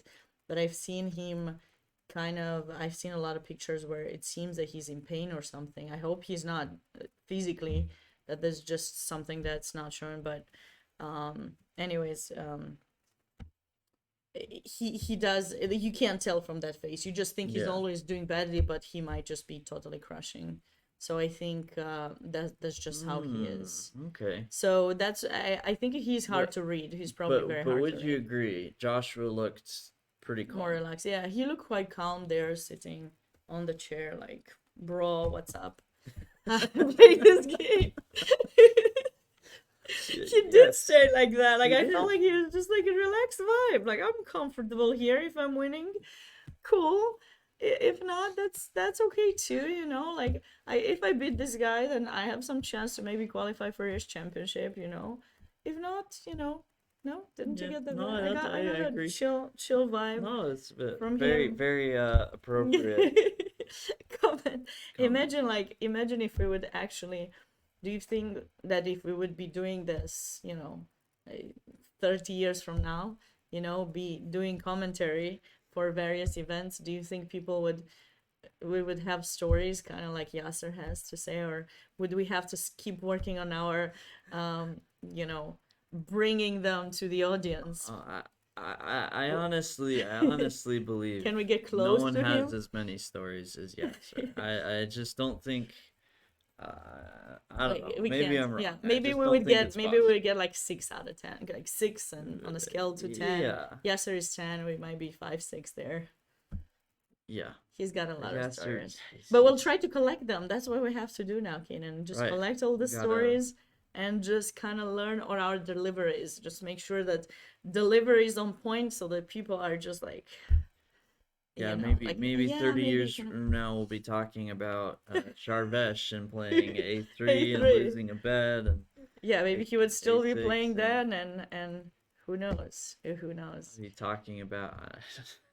That's probably been the most notable story from this event so far. I would For say. sure, for sure. No, but I mean, I think it's really nice that we have the opportunity to do commentary here, and you always look up to some of your favorite commentators, and you try to get to work on your deliveries so that they sound as good as theirs. At least I try to find ways to improve. But this position is, you know, at first I thought, why doesn't he just take the bishop, right? Because you can just capture it. But there's rook d6, rook g6 kind of idea at some point that I thought he could be worried about. But I don't know, if we take the bishop, rook d6, there's rook c8. So it wasn't clear to me exactly how black would bring more pieces into the game. What am I missing? In case of capture, what am I missing? Because I just feel that maybe knight development, knight to f6. Yeah, so Okay. I'm gonna put some arrows as far as like ideas. Yeah, I think it's move order. So what let's about- let's show the audience what move order is gonna happen in case. Because I like knight f6, but I think you would want to prevent white from playing e4. I just felt like we have some interesting ideas for white, so I just want to see what would we be missing. So we also have, like, so if you go e4 directly, could I go queen d4, and then if you go queen g4 check, I would retreat with my, or maybe I would just go like king f2. I'm just trying to get the king out of the way. Maybe you can go queen h4 check there, and I would have to go to g1, so maybe that's not really helping me much. You do have queen h4, and you could try to force a repetition. What about king e2 takes? How? Yeah, no, I lose something there. Wait, what about No, we can't, so we have to go king. Yeah, because there's too many checks, right? Bishop g2, queen Queen f5. f5, and then the knight hangs. So I cannot touch the king, so that's one thing. Okay. So go back. Then we have to go against queen g5. I have to go bishop g4. Wait, what if I play? I guess then no. Queen takes f3. Right? You don't really have That's what I was. queen c5 or b4. Because king e8 is the only move, and King then E8, knight c7. check. Right. Check. Oh, wait. Looks scary. Does look scary. It does. So we have to go king c8, and then we have knight takes a6. Is that a Yes. mate? Yes. It is. Yeah, the knight was hanging, but if you take, you have to watch out for rook c8 ideas, and Mm-hmm. so that's really the balance, right? If you play this line, is Mm-hmm. both sides sort of trying to figure out, because it seems likely that white's not winning a piece. Like David's not winning a piece here, Right. but you're trying to figure out the best way to let and wait. No, that This was happened. played. This was G played. takes e4. And he's spent quite some time on that, and okay, so e4 directly, and now okay, queen d4 was my idea. Which But- I You like? sort of, yeah. Well, okay, queen h4 is not forcing. We could also go queen takes d5, right? See, but But I was a that bit worried takes- about this rook c8, Check. Oh, I love that check. And king in between, e7, and then take, take. because you're pinned. And if you go rook d8, we might just go rook h to c1, bring a new piece into the game, and then right rook c7 ideas. And Yeah, and bishop takes b7, and no, white should be doing well here. So that line could be something happening. Bouncing across. This is a pretty crazy line Jashev decided to play. I always thought this line was generally considered inaccurate for black versus the Sveshnikov move order with knight f6. Okay. Queen d5, rook d5, rook c8. That is, yeah, that is it. That is it. Hi there, Twitch meme creator. Sometimes I'm reading that and I just I read actually it. did read it, and I did read it as Twitch me creator. No, I was like, no, I was gonna say me, because like in Romanian language we read the way we write. So I gotta think in which language I'm thinking and then try to answer it somehow. Adapt. You've played in a US chess tournament before, 40th GRB Open. I liked it. What does GRB stand for? I don't know what GRB means. I'm more of on the unknown side. Green Bay. Okay, Green Bay. Okay, Green Bay Open in Wisconsin. Nice. Well, you liked it? That's great. We are happy that you are part of the US chess family. Welcome. Welcome.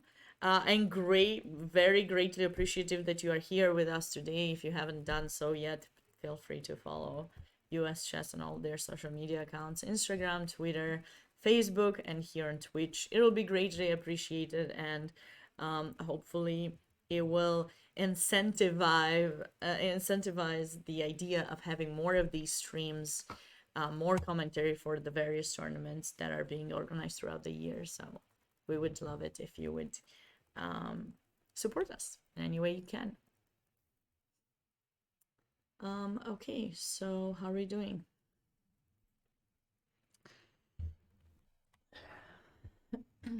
Good. We're doing Doing good. How are you doing? I'm doing great. Good, Yeah, so good. far doing okay. I'm running out of my try, but other than that, we might ask Laird to just go on some trip. Should we send him in the rain? No, it's not nice. He will go We'll send you the Starbucks in is the closed. rain. He will go in a train. Yeah, He you will take go a train here or to there. get to. Kaden and I wanted to play a joke yesterday. Remember, we were trying to find his specially caffeinated lemonade, and I found a place that had it. And I'm gonna name what it is, but it was this place that had it, And yeah, guess what? It was only 200 something miles away, so it would take us No, it was only 110 miles away. Oh, only So 110 super miles close. away, and we would have made it there today, this morning. If we had left yesterday, we would have made it today It's tempting. at 8 a.m. But the place was opening only at 10, wasn't it? Yeah. Yeah, so we weren't sure if it was worth I it. looked it up and I clicked on it and maps, and when it popped up, of course it's not concerned that I'm gonna be walking for a day. No, it's concerned that I'm gonna get there right before opening Eh, time. but Like, yeah. what's that about? That was the concern. What How was that dare about? you want to go that early? But anyways, there's so many interesting games, Kaden. I don't know which one to go to next. But here, Queen D4, I do like it for sure. Starbucks Yeah. is definitely super closed. Do you mean close? Did you mean closed or super close? Because it is super close and super closed as well. It's super It closed at 2 p.m. So no chance Super for closed. super closed. Super closed. uh, A way to Um, advertise all these businesses. I don't know. But there's what one this I will advertise. There's one that I will, and that's the cookies, the Open Door Bakery, guys.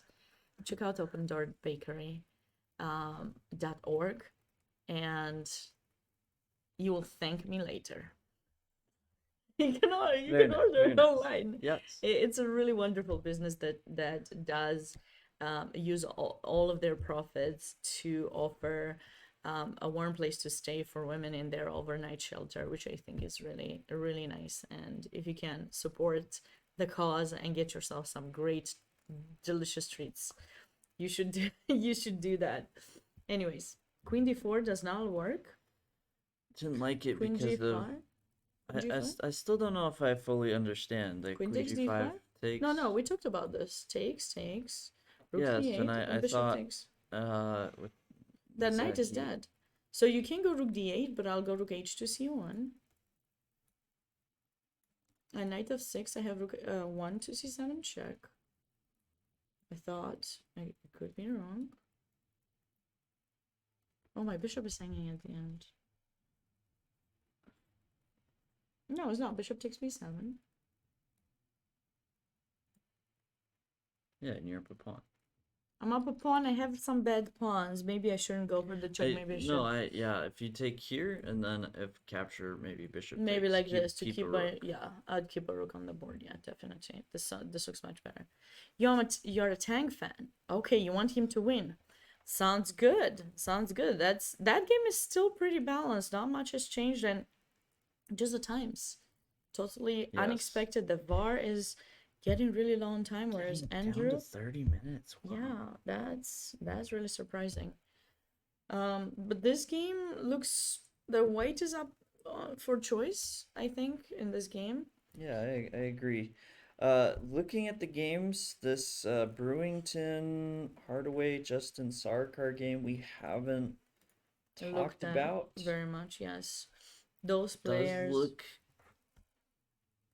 bit spicy. Justin has an extra pawn,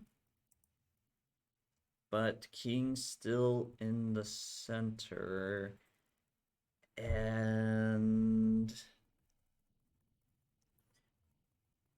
Boogie Knightsbrook has a question. He's asking us if we have any insights as to why Penguins' opponent is playing so slowly.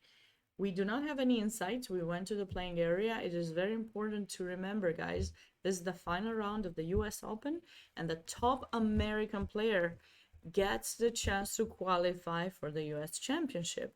However, it's not that simple. Right now, there are 4 players sharing first place with 7 points, and those two are playing against each other, and there are 2 others that are playing. The point is that if they will be shared, however many players will be shared, it will not matter as much as only the top 2, considering the tie breaks, are going to have the opportunity to play against each other in an Armageddon game. There's going to be a 10-minute game where the players get to bid with the time. The player who gets the lower amount of time will start with that amount of time. and black will have the draw odds. So white will have 10 minutes, but has to win the game, whereas black, depending on the amount of time that they bid on, will have that amount of time and draw odds, and that player will get the chance to qualify for the US Championship. Will not have, will definitely qualify. So it's a big, important final round with a lot at stake. That place is really something that a lot of people came here for. The money is probably not something they're looking at, but more that spot. So that is the reason why some of the players are taking a little bit more of their time. So we have Jason Liang, Var Akobian, Andrew Tang, and David Brodsky, who are on 7 points. And, you know, with the win, Yes. they could be, you know, securing a place in the potential Armageddon or just qualifying directly. Right. Yeah. So maybe we can jump back to that Akobian Tang game just to take another glance at, see if Yes, we're missing something as to why No, Var's it's taking. I don't know. It doesn't really add up from what we've seen before. Like I think in those early stages, of course, if you're surprised, you want to take time, but he's taken enough time.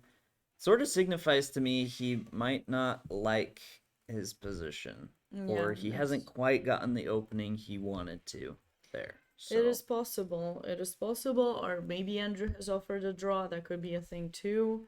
I doubt it that he would, but who knows?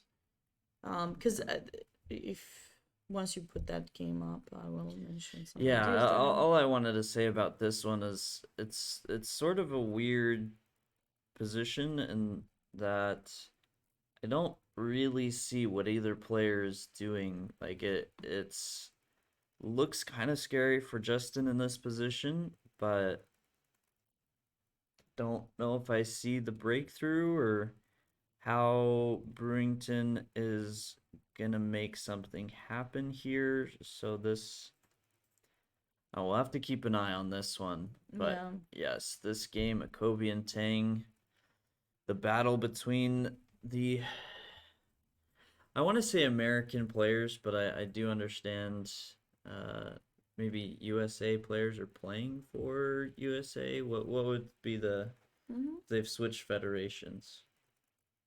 Who Still switched? say American players? Yeah, who has switched federations?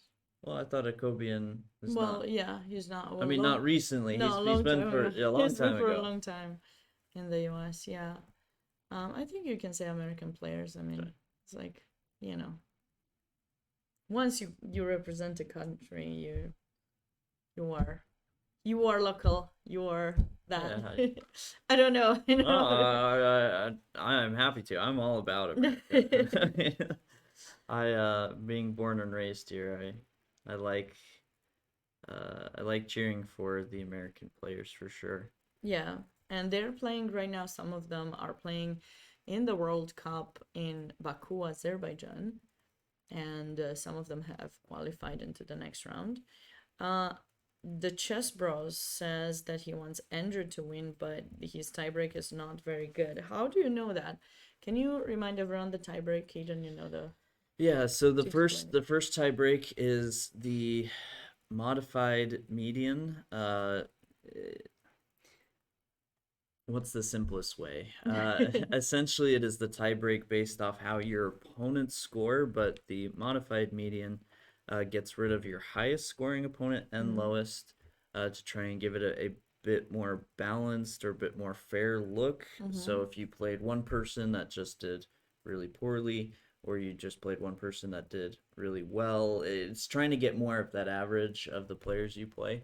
So yes, I mean, absolutely possible. If you're looking at the standings, you can get somewhat of an idea of where players stand right now on tie breaks, but all that could change. I mean, 9 rounds, you're going to get rid of that lowest scorer and highest scorer, but that's still 7 opponents where if, Andrew Tang's 7 opponents in that situation win their games and anyone else's loses, that could totally flip-flop all the tie breaks. So it's all gonna come down to the last rounds, and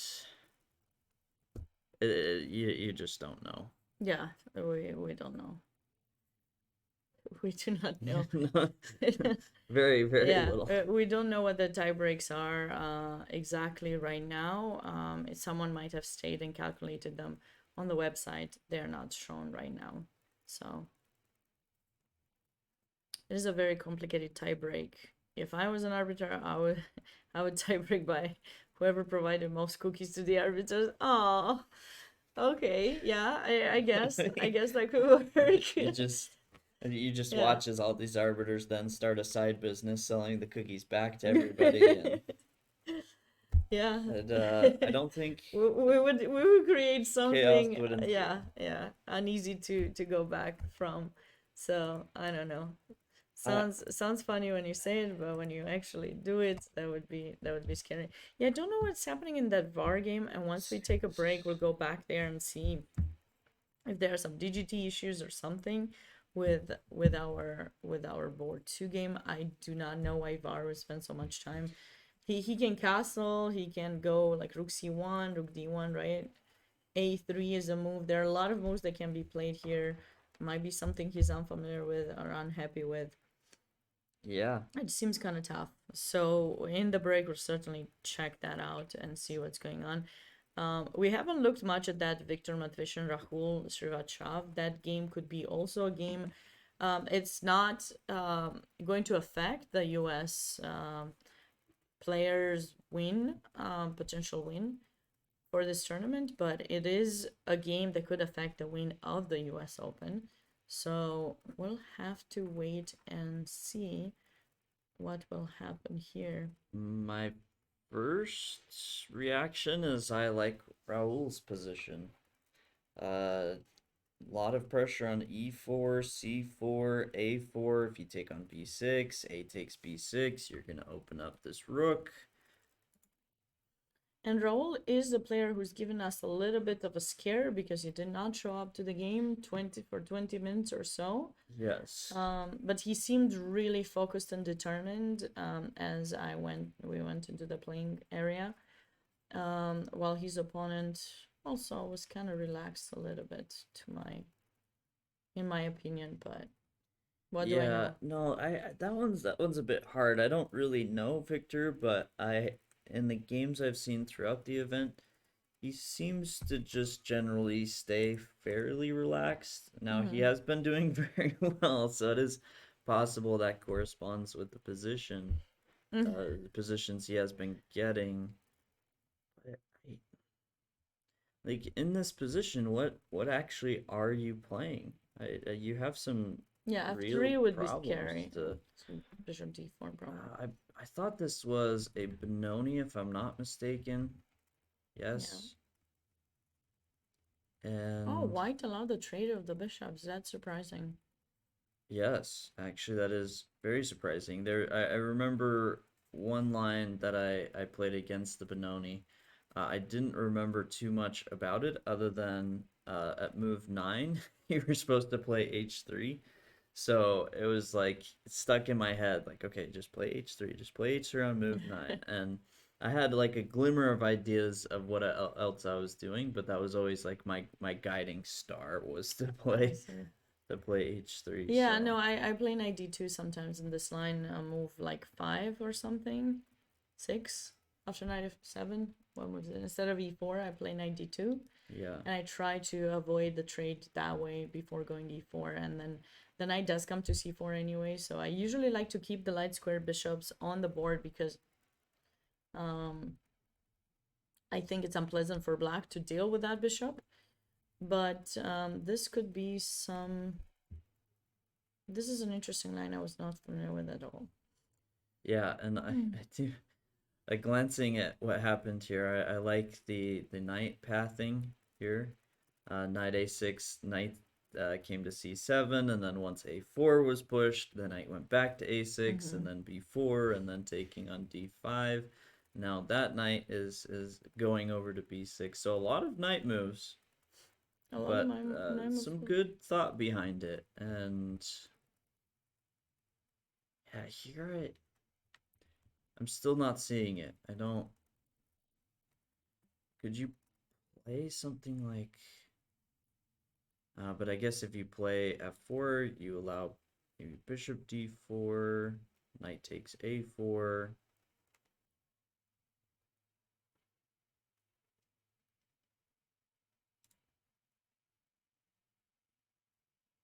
Yeah, I have trouble understanding what would be a good move for white here. Would no, takes and e5, no, but then a4 comes. I keep trying to find yeah, that every that idea just yeah feels like loses something, which should we just go rook e1, but is f5 something that black can consider doing? It's probably weakening here. f5 is a typical idea for the Benoni, but typically it happens when the pawns are still in d5 and d6.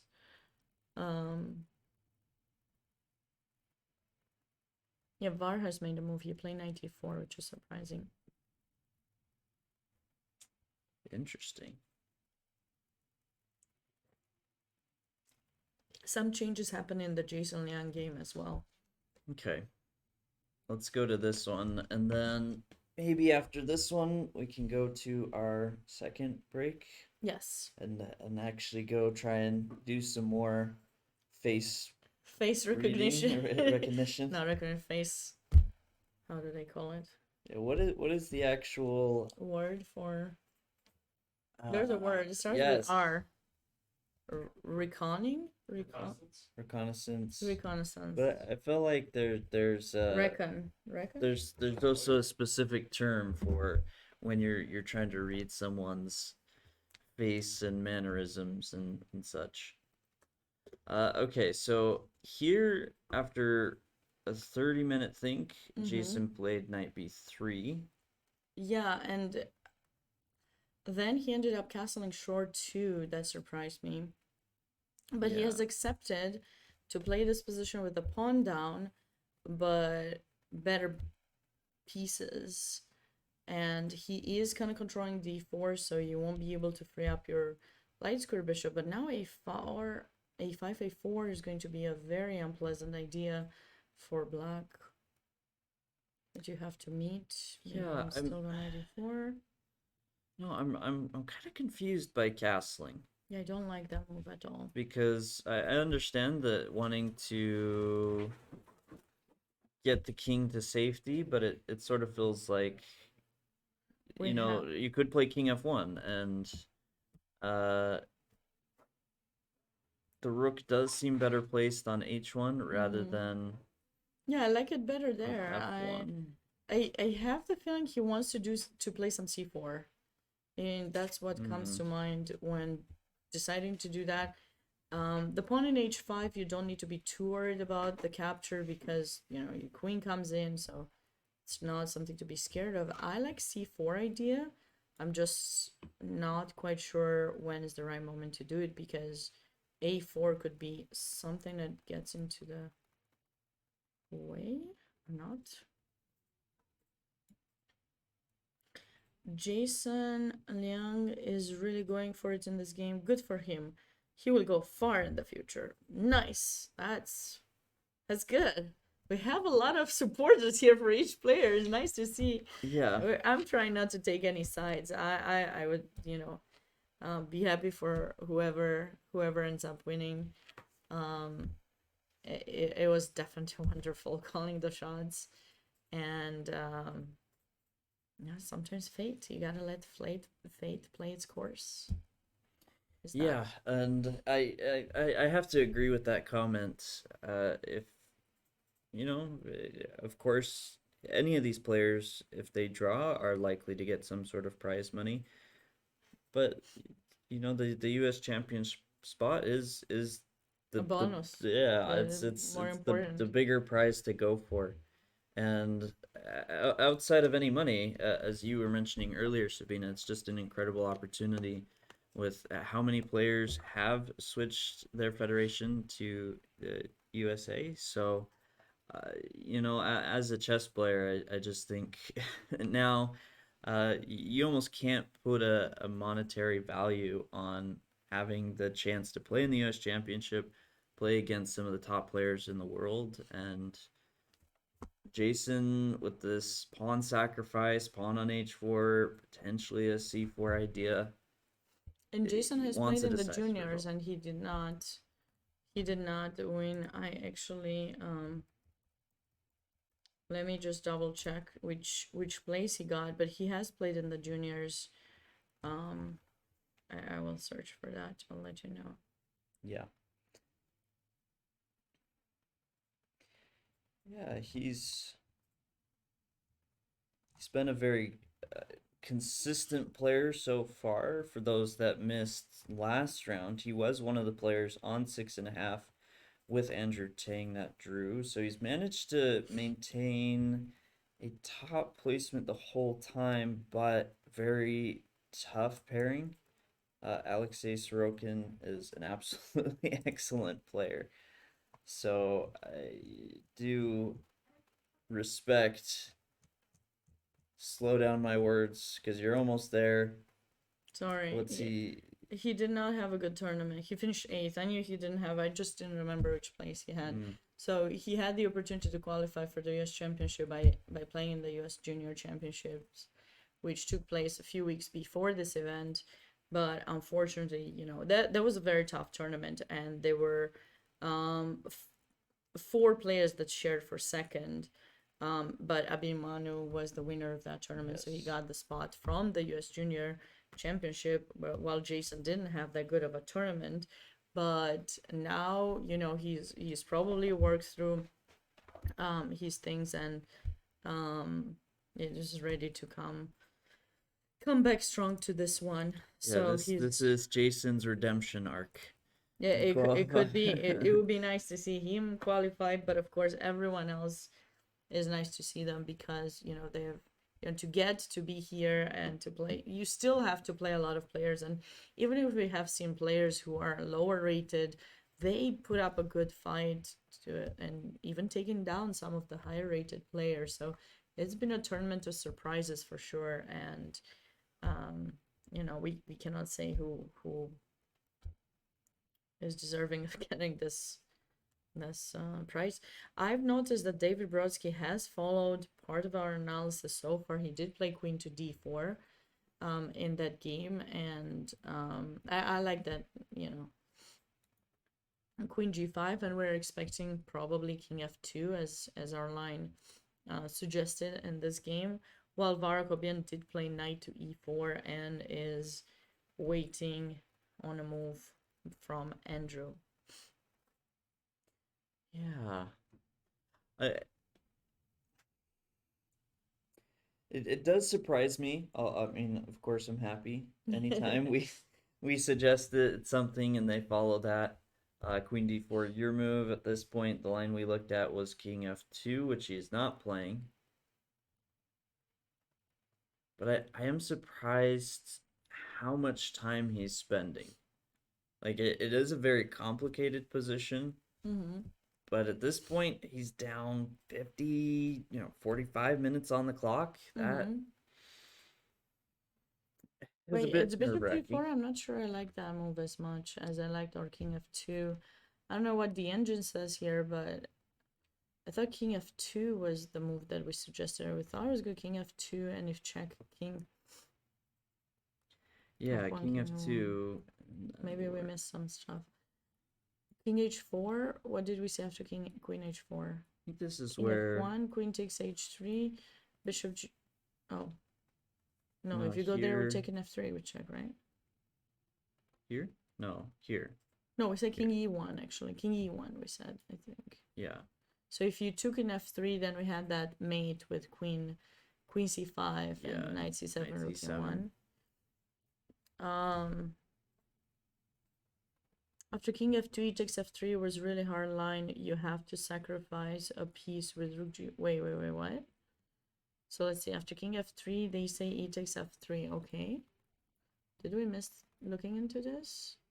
I thought after that there was. Oh, if queen c5, there's knight e7. But you don't sacrifice a piece because we can just take an e7. Well, I think he's saying that this is supposed to be the line. Okay. Rook hg1. Imagine, Takes. but no, Does this queen looks. takes g7, king e8? I don't know. Queen d2 does look kind of scary. I just take on f3, right? And I run the king. King e8. Maybe king e7, so you don't pin. Okay. And you have knight f6. So where do you run the king to g3? I don't think. Well, I do have rook c7 instead here, which may be the downside to king e7. This line is scary. This still like this looks really good for white though. At least at first glance. No, but now your rook left from the back ranks, so king e8. Oh, king e queen takes g8, mate. Oh no, that's right. We cannot do that. Okay. But yeah, because if you move, I mean, you can't go here. Queen takes f7. If Yeah, you so go there, I have to I go just rook start d7, but then checking you. I'm losing, so I can't. I have to go king e8 directly.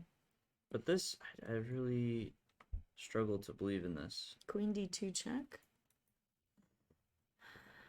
because after this is your only check, right? Yes, King f4, and now you have no checks. I have queen. Oh, Queen e5 after queen d6. yeah, this looks winning. Do you have any tips to help chess players improve? I'll let you take that question, Kaden.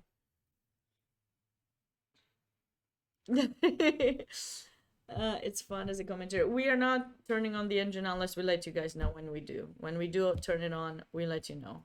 We might have used occasionally the book for the openings, just to make sure we're not, we see if we're not familiar with one.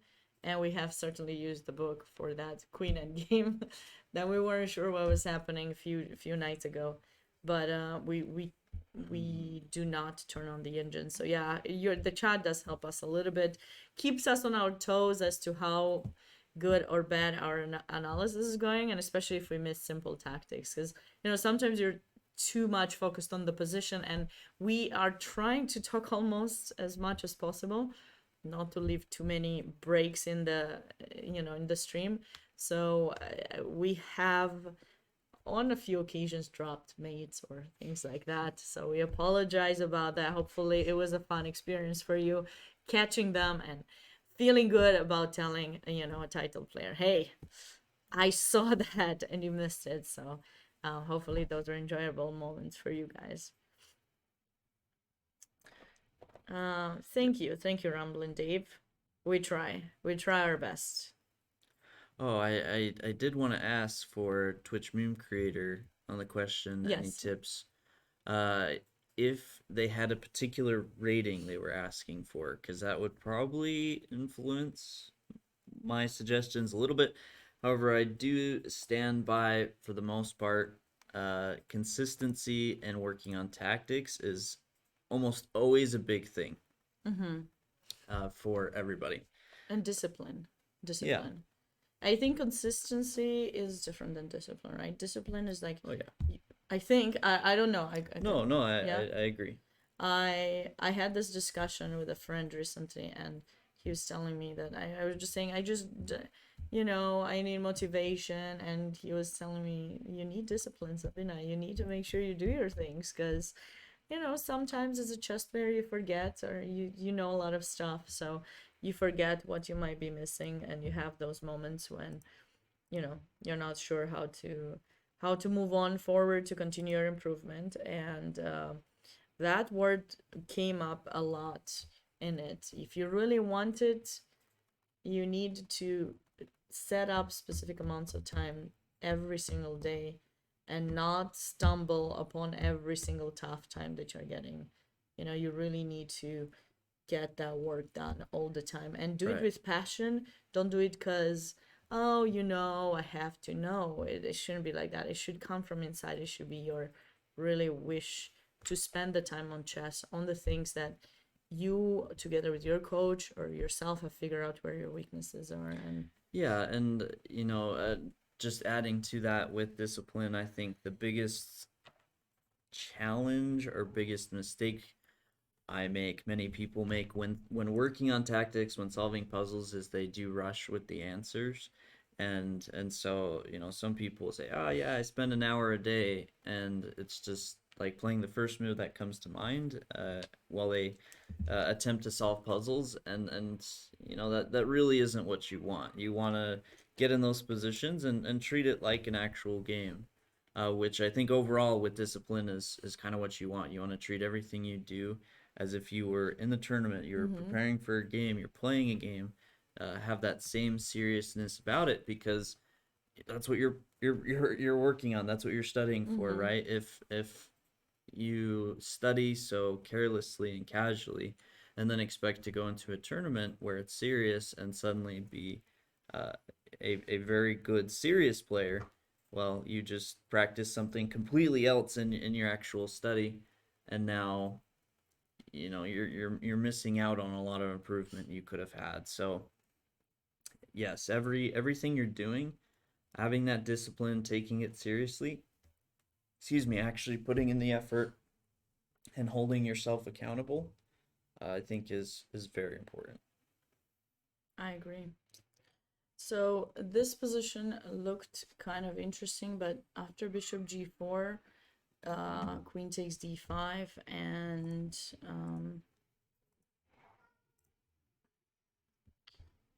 it might be a similar line to what we went through, but the king, the pawn in e4 wasn't captured, and the king is in g1, so I do not know for sure how we're feeling about white's position here. Obviously, we could trade the queens and then go rook c8 check just to kind of restrict black. Actually, but that would be f5. It's so hard because a position like this that I feel like we spent a good amount of time looking, and we have some good comments from chat, also on moves and suggestions. When that doesn't happen, I struggle looking at this and just, come on, no, this is bad. Like, let's move on to a different game where they actually play what we suggest. No. It's I mean, like, we of course also make the moves on the board. It's much easier when we do that. Whereas, when you actually play, and we do have rook c7 check though here, which could be helpful, but just to kind of see where the king goes. yeah. I just don't like the bishop in g4. I like it stops rook d7, but other than that, I'm truly unhappy about a potential f5. Yes. I don't know where the king moves though. Yeah. I was thinking d6, but then we might take an f7. Right. But there's also rook d2, and ooh, there's rook d7 check. So if you go in d6, we take an f7. Probably. No, for sure. I think take here, you're now threatening the 2 pawns. I was debating maybe king f6. back It to definitely f8? slows. Or maybe king d8? King... What about just going back? Is that an option, actually? When you check, could black just go back rook d8? Yes. Not right now, earlier. Like, why? No, because the king was on f8. Oh, sorry, Apple. Yeah. Okay, so maybe we can go king e8. So if you check again, we will put the rook in front. Yeah, in our analysis, the king was in f7, which was in f2, I apologize. And that was given white a really good setup, with the rook coming into play and so on. Boogie's Night Brook, thank you so much for subscribing. US Chess appreciates you. Heart. I've taught you. You've taught me something. I usually was doing it like that, but sometimes it's not really visible, It's just, it looks kind of, yeah, that way it looks nicer. So wait, rook c8 was played. This is it. This is the position. This is the current position they got. King e7, of course, only move. I expect rook c7. Yeah, or Although maybe else- you could be really annoying. No, but I Oh, have no, f5. Yeah, f5, rook d8. I'm not a huge fan of the bishop's placement. Okay, you have to go rook c7, I think. And where is black going to move the king? E8, that's what we Do you said. think e8? And I was thinking maybe we can still take in b7, and then if you play f5, just check first, and then... Oh wait, there's never rook d1 check. What am I talking about? I thought there was some rook d1 check at some point. Did I ever say it? Hopefully I didn't. But rook d2... Rook d2 is the move that I was kind of nervous about. So I was thinking check. To attract Check g6. first. I don't know if that does anything. Maybe it's just helping you. Yeah. Yeah, That helps, right? yeah, because then g7's no longer hanging. Yeah, let's not give a check. Let's go bishop e7, a2 directly. And we want to capture in a6.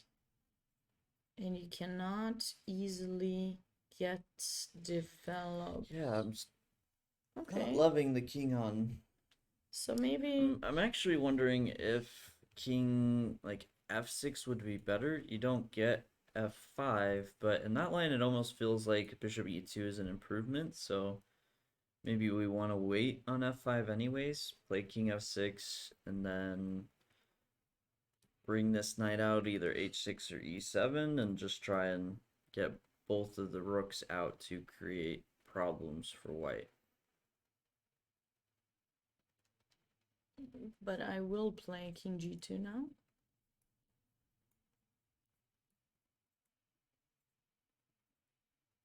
And maybe I just take in b7.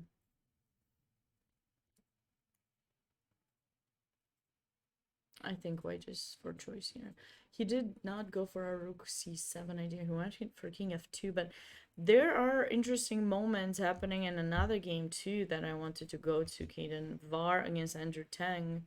Before we go on a break, some things, pawn structure change has happened in that game. So VAR has spent about how much time? Like 30 minutes to go 94. Yes. And now he trades, and for some reason queen takes was not an option. I don't know why. e4, e5. But the queen is hanging, so like, why didn't Andrew capture with the queen? He played it really quickly. Yeah. Maybe he wants to actually open the G file to play king h8, rook g8. Yeah, because where do you castle? Yeah. I don't like what VAR's done with the position. I don't like it at all. Where is he gonna move his queen? Does he plan on going bishop takes b4? Don't love bishop takes b4. I don't either, but I got a Don't point either. deflecting your bishop from there. And then knight d2, bishop d3, trying to take advantage of the diagonal, put some pressure. I don't know. Yeah. These positions are very interesting. The one between Jason Liang and Alexei Sorokin has had a few changes as well in the pawn structure. If you want to go to that as well as we're going into a short break, just remind everyone where we stand. So Jason has given out a pawn earlier in the game. It looks like the knights got traded. So now there's a pawn in d4 that keeps black's light square bishop blocked or blockaded in d7, but how will he continue his attack? f4?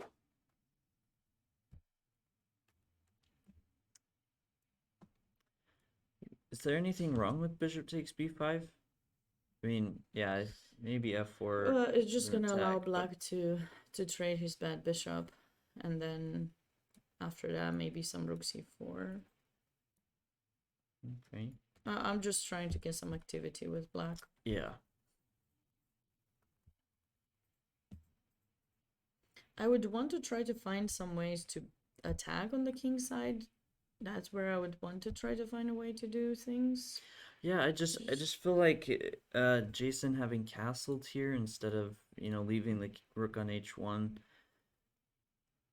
really was should be pushing for like c4, as you mentioned, Sabina, or I just don't feel like there's an attack anymore. Yeah.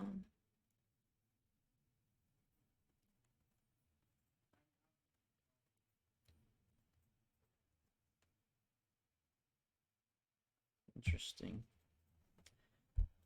Oh, No, it was he took played. it. Okay, so he felt that he needs to get his pawn back because it's not clear how he can build up an attack in that position.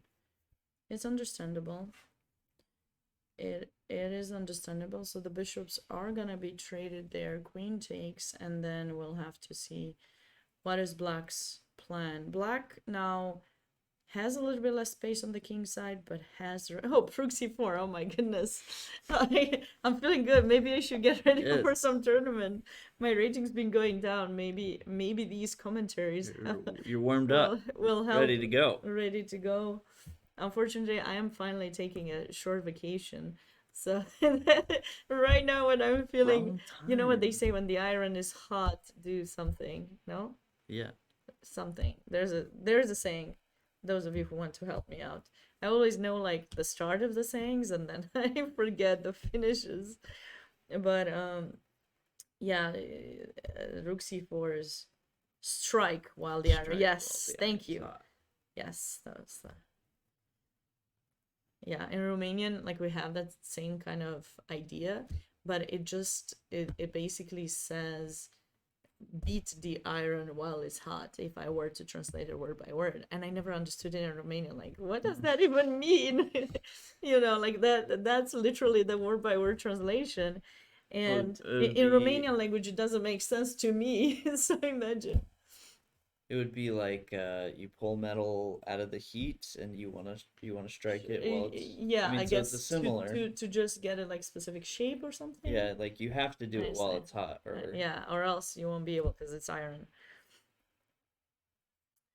The weakness on d4 is more pronounced than its opposite on f7. I think I prefer black. Yeah, I Yeah, feel I- like black is for choice I feel there. like you need to probably bring this bishop over to help with either some attacks on a5 or protection of d4. It feels a little weird on g3 for me, Mm-hmm. but no, I don't hate Jason's position, but what he's done, it just feels a little inconsistent to me. Playing this h4 h5, you feel like you're going for an attack, and maybe somewhere you say, okay, I castle, I play c4, but he sort of played it very positionally, which absolutely does have its place. But I don't know. I don't know. So before going on a break, Yes. we'll let them play. We'll get some hints on this position, but check out Var's game. Var's played king to f1. This might have been his plan all along, keeping the king in the center. Well, in f1 where it's not gonna be chased easily anyhow. And I'm telling you, he does have this idea with bishop d3, and then he might want some g4 idea potentially too in case of an f5.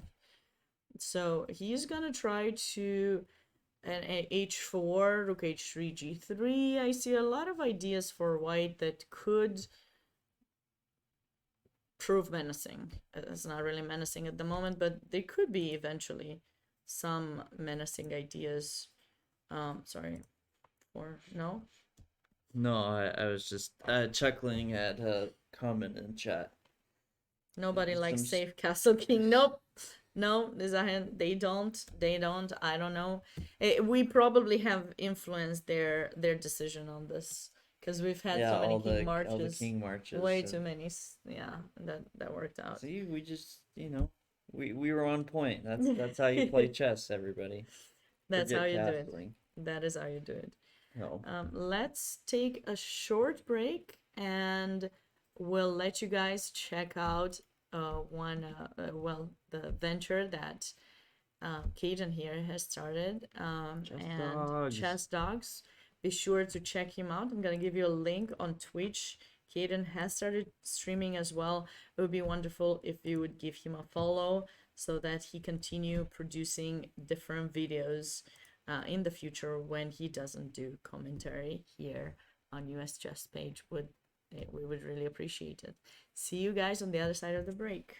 Chess Dogs, by all means, started out as a crazy idea. One that many people would only talk about. We've taken that crazy idea and turned it into a chess center.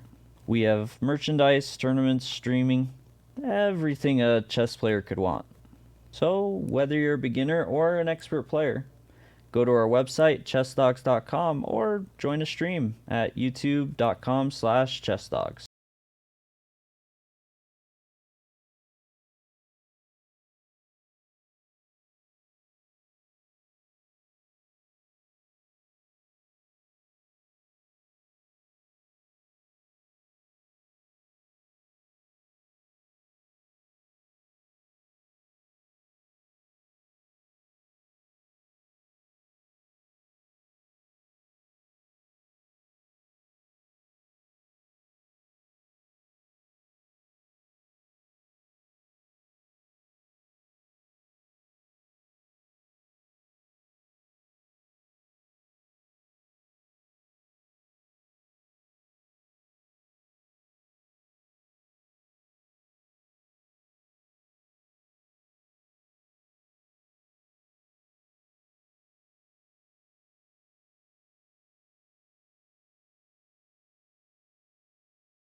Welcome back, everyone. This is the 9th and final round of this 123rd edition of the US Open.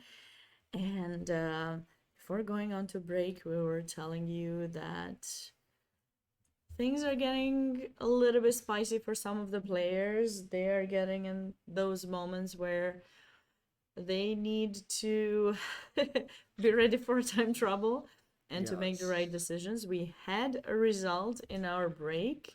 There was a draw between Viktor Matvishin and Rahul Srivatsov. Yeah, so last we had saw it was here after Queen H4. F4, Bishop D4, we talked about this a little bit. King H1, Knight takes C4, and here a really nice sacrifice, a bishop and rook idea to get repetition. Yeah, I thought maybe rook e3 was an option instead of rook e4 that Black played. Oh, sorry, he took a pawn. Never mind. I don't know why I thought he played rook e4. Okay. Yeah, I mean probably another option somewhere here, but it's Maybe b6 he could have played, but then maybe e5 was something he wasn't happy about. He wanted to Yeah. activate his rook, and he thought the position was balanced, and the players agreed on a draw. Now, this could be good or bad, depending on how you see it. It does still depend on 3 other games, the top 2 boards and board number 4. Depending on that result, we can say whether this was, you know, the right kind of decision or not, because now both Viktor Matvishin and Rahul Srivatsov are on 7.5 points. yes. So at the moment they're in the lead, but of course lots of games still could change that. And we've had a lot of changes in some of the games. Kaden, which game would you like us to go to? Maybe we should go to Board 1? I was gonna say the Sharvesh game, just True. quick, because I don't think we need to spend a ton of time there, just because we haven't pulled up this game very much. We were taking a look at it during the break, and it does look like Sharvesh is on his way to win this game. Yeah, I like this last move, rook to b6, supporting the pawn, and it is possible his opponent thought he can trick him by playing rook b5 here, but he does not, because, yeah, just take, and Black's pawn promotes first. You cannot stop it, and Black is winning, so that game is getting ready to finish, I believe, very soon. 2 extra pawns for Black, no real counterplay for white, no real chances, and it's Yeah. kind of crazy to see the time that Sharvesh has. He's played all of these tournaments really fast. It's incredible. Yeah. It's He incredible. does. He manages to do quite well playing quickly. I feel like hour and 15 is probably the lowest I've seen Sharvesh get between the U.S. Open and the Invitationals. But I good mean, for a very good player, and 7.5, excellent finish. Excellent finish. He was saying that he took that draw in one move, right? Knight f3, a6, because he thought he would get an easier pairing, and maybe he was right.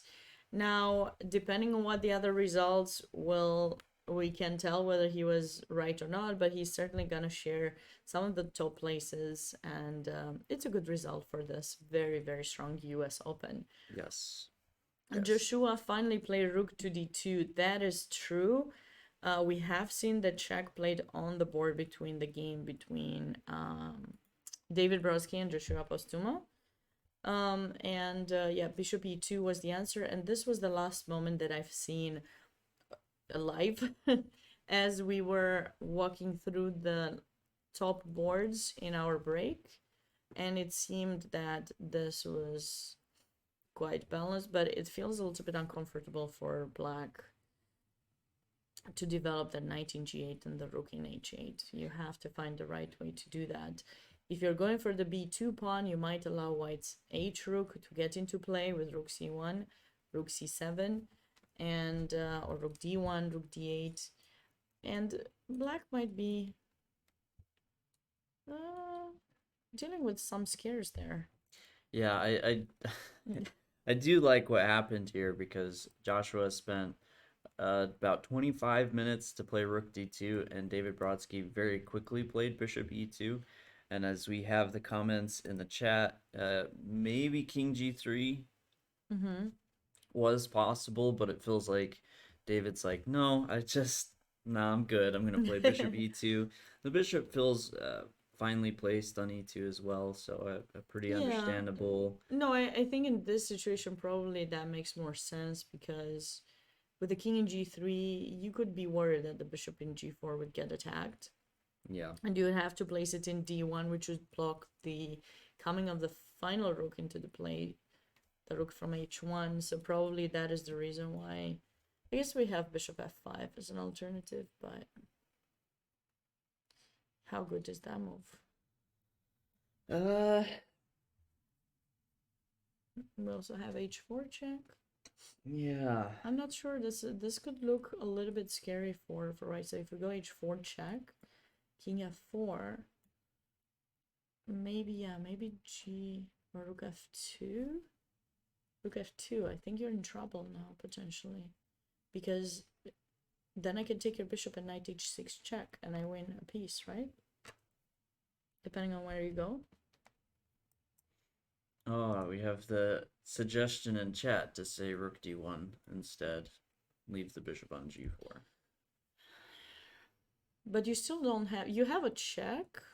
No, I meant with white if I moved my rook. So you have rook d7 checking f6, and your bishop is still under attack. Maybe now it's a bit better to play bishop D1 where bishop B3 actually helps the rook rather than get in the way of the rook. As long as you're not getting yourself mated, like, what do you do after g5? Just wondering. If you play bishop b3, can you show that line? Because it's cute. Knight h6, maybe? Oh, can't you? Oh, that mates too, yeah. Okay, yeah, sure. Yes. Much. Or knight h6, yeah. So you can't do that. So you need to play h4, and then could I still consider knight e7 maybe?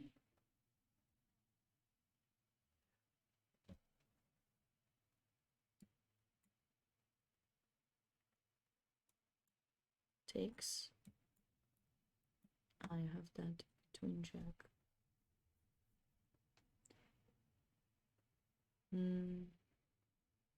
Okay, you escape. You escape with a lot of material. Yeah. Yeah, that's a nice idea. Okay, and if I don't take, what if I don't take? Then if I go, I can't go king e5 because you take my knight. Okay, so what if I had the knight in h6 instead of e7? Would that still work? So when you took, I would go king e5.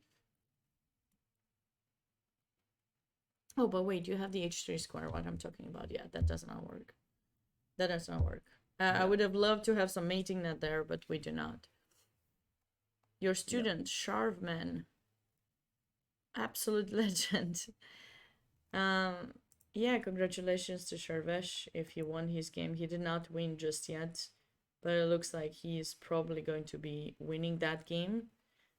He's, oh my goodness, he's like 1 hour 44? No, Wait, is because that... they just made time control. Oh, they made time control. Okay. I was like, oh, I thought I saw 1 hour 15. Am I having vision issues now? But okay, still, it's impressive that he's able to play so good and so fast. It's really nice. Okay, so maybe King G3 would have had some ideas to go.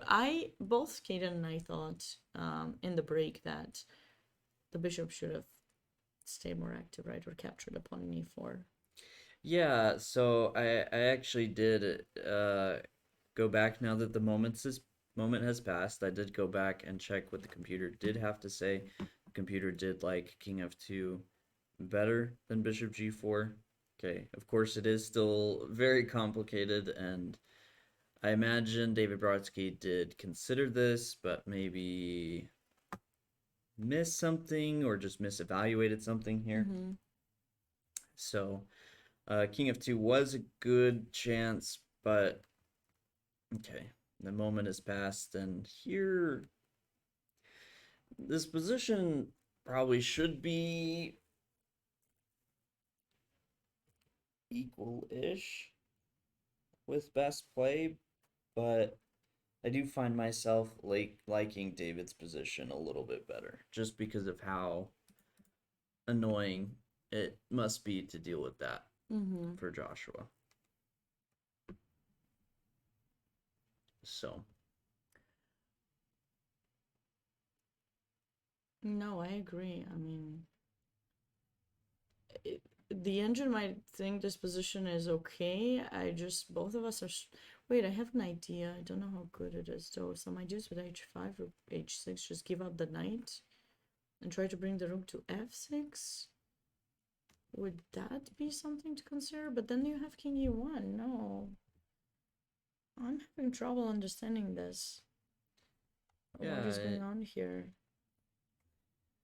and it's worth noting as well, Joshua was up 40 minutes, but is starting to close that gap, only an 8-minute advantage now. So he is in the tank, struggling to figure out what he wants to do here. So we have a question about playing rook d8 here with black, because it's true black does have an extra pawn and slightly better pawn structure. So if black offers the rook trade, we first thought about rook c1, right? But black now can play knight to f6. So I think we were looking at this If all different players, because when we looked at this before, you want to answer that question or should I? if all the players have 7.5, does everyone play a tiebreak match for the US Champs qualifier? No. So for any potential, it's an Armageddon game. That would be the playoff, but it will just be between the top 2 players on tiebreaks. Yes. So if it does end up being a massive tie for 7.5, we have to wait to see how the tie breaks pan out. But it will only be the top 2 players to have a shot. Yes, and this is announced. It's on US Chess website as well. This always happened like this: the top 2 players, top 2 American players, and then of course there would be a tiebreak for the first place as well. The prizes are going to be shared. The amounts, the money prize is going to be Yes. shared equally. However, the winner of that Armageddon game gets a bonus $200 and the trophy. So that is a bonus that you get for winning the US Open. Yeah, so we'll have to wait and see what those tie breaks look like. At the moment on the website, it does not show how they are, and those things do change every single round. So that's something to keep in mind. So after this move, what do you think, Aiden? King d6? Hey, no, I like this for white. If you play king Capture, d6, right? yeah, because when we were last looking at it was when we were very different line. Yeah, but we had the Bishop bishop was in, on e4. but now we take b7, right? Yeah, and now this bishop's not hanging. The pawn on a6 is in trouble. That pawn's hanging. Yeah, so those 2 pawns for white and the bishop should be given white a little bit of edge, but it remains to be seen how this game will go. Yeah, so we have had some big updates in, some updates, maybe not big updates, but top 2 boards stuff has been happening there. Let's go to our board 1. The game between Jason Liang and Alexei Sorokin, we left off before Yes, white has back taken those pawns, but hi, Homeless. here. On Wi-Fi, how are you doing? If one of the top 2 players is American, does he play? Yes, you are correct. So we asked yesterday, and there are 2 sets of prizes to consider, indeed. So the way it works is if let's just say they are like three players, okay, three players that share first place. One of them is foreigner and two of them are American. So the highest was it like that? Yes. So The highest American player is going to have the chance to play. I mean, is going to play two matches. The highest one, well, the yeah. highest So on if tiebreak. the foreign player is one of the top two players on tiebreak, Yes. you'll have the one Armageddon game between the foreigner and the top American player Yes. to decide the U.S. Open title, and then another Armageddon game to decide for the U.S. Championship spot. Yes. And we were told that the American player, the highest American player on tiebreak, will be given the choice on which one of those Armageddons he wants to play in first. So if he wants to play for the US Open first, he gets to play that. If he wants to play for the American, for the US Open spot first, then he gets to play that one first. So he has the choice because he's the higher ranked one based on tie breaks. So it is potentially, it can happen. That was my question when I was told about the rules. Like, what if the top American player chooses to play against the other American and he loses? He loses, unfortunately, the spot for the U.S. Championship, but then he still has a chance to win top, like winner of the U.S. Open, Yes. and in addition $200 for the first prize. So that is how the system works. Please let us know if we made ourselves understood very well. If it gets to that, we will explain it again for everyone, because probably a lot of people have that question and concern. But let us get to that moment and we will have all the questions answered. Yes. Clear enough. All right. Sounds good. Great.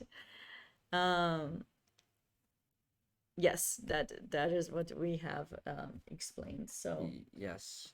And unfortunately, I have to say, in this game, for Jason Liang, I mean, I'm saying it is possible from the games we have that we could have enough decisive results to see some of those Armageddon situations we're talking about happen. Here, Jason did play this bishop f4 that we were discussing last time we looked at this position, but I do like, I like what Alexei Sorokin's doing here. He played bishop g5. I love that move, trading the bishop, although you normally don't want to, but this way you're getting the h pawn, which is kind of unpleasant to have it there. Yeah, I like what he's done. You don't? no, I'm just, because you don't want to take and open up the H h file. Okay. No, I just needed the quick understanding of why. Queen takes, but yeah, I really like black in this position. If he finds a way to get his rook in f8 into play, which he's planning to do, the queen in a7 is not really a helpful piece. Is blocking the a pawn, and as you move it and start marching, you have to be careful about your king. Black's rooks are gonna be menacing. Plus, there's h5, h3, h5, h4, h3. If you wanna make those arrows, Kaden, to just show like that pawn is going to be very, very unpleasant. Very unpleasant. yeah, it's. I've gotten a couple of games where I've had a pawn structure like this, where the backward pawn or the furthest pawn, my opponent is putting pressure on, and it is really annoying because it's just a constant target that you have to deal with. You can never sit back and just say, "Oh, it's fine, like it's protected. Let me just continue to do what I want." No, it is a constant target, and yeah, I mean, between h4, h3, where you get queen g4, queen e4 threats, and pressure on d4, and possibly some issues with this f2 pawn at some point, I feel like Sorokin here has a lot of ideas to attack, and Jason Liang has sort of this one pawn that he will try and push to victory. Yeah, but it takes too many moves to get to promote that pawn, whereas black is actually going to attack the king. It's always scary when your king is the one under attack. And I see this potential defensive idea, but it doesn't work. Oh, looks like we have party time in the final round. Should we give everyone some? Where was it? Some different color of Different lights. different color lights. We stop moving. This is happening sometimes, guys. Oh, Oh. yeah, that was not. Wait, what was that? This purple party. Oh, this is the best I one. don't know. That's I'm sorry. not Okay, my favorite. I'm gonna move. I'm gonna sorry. move. I'm sorry. gonna I'm move. sorry. I'm gonna move. Where's our light? Where's our usual lights?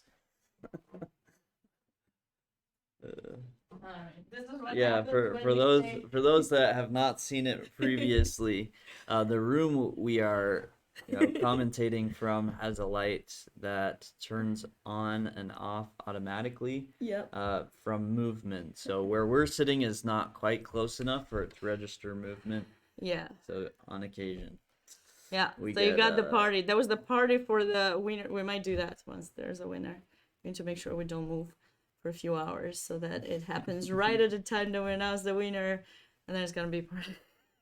I do want to say with Nizahi's comment, see, this is why you don't castle and push the H pawn all the way up the board. White's king is pretty weak now. I do think anytime you go with a plan, whether it's H4, H5, or pushing in the center or whatever it is, that you have to be ready to adapt. I think that can be a very important part of it, because if you're attacking one side, your opponent often moves their defenses there, and that can weaken a different part of the board. But here, I do have to agree. I feel like Jason Liang started this plan and never really did anything with it. Alexei Sorokin simply played King G7 and it calmly defended, and I don't know. I think Jason Liang's plan has just struggled to get off its feet, and the result of that is this position where we are quite liking Black's play. Yes, we are liking Black's play. And thank you everyone for joining us. Welcome, casual player. 16ers in disguise. Yes, these games are happening live. However, there is a short delay with the broadcast. So we are live. You're seeing us moving right now. The games are 13 minutes delayed. And we are on location here in Grand Rapids, Michigan. Very happy to have all of you joining us today. This is the final round of the US Open, and lots of interesting things can happen, and we'll have to wait and see who will be declared the winner of this tournament.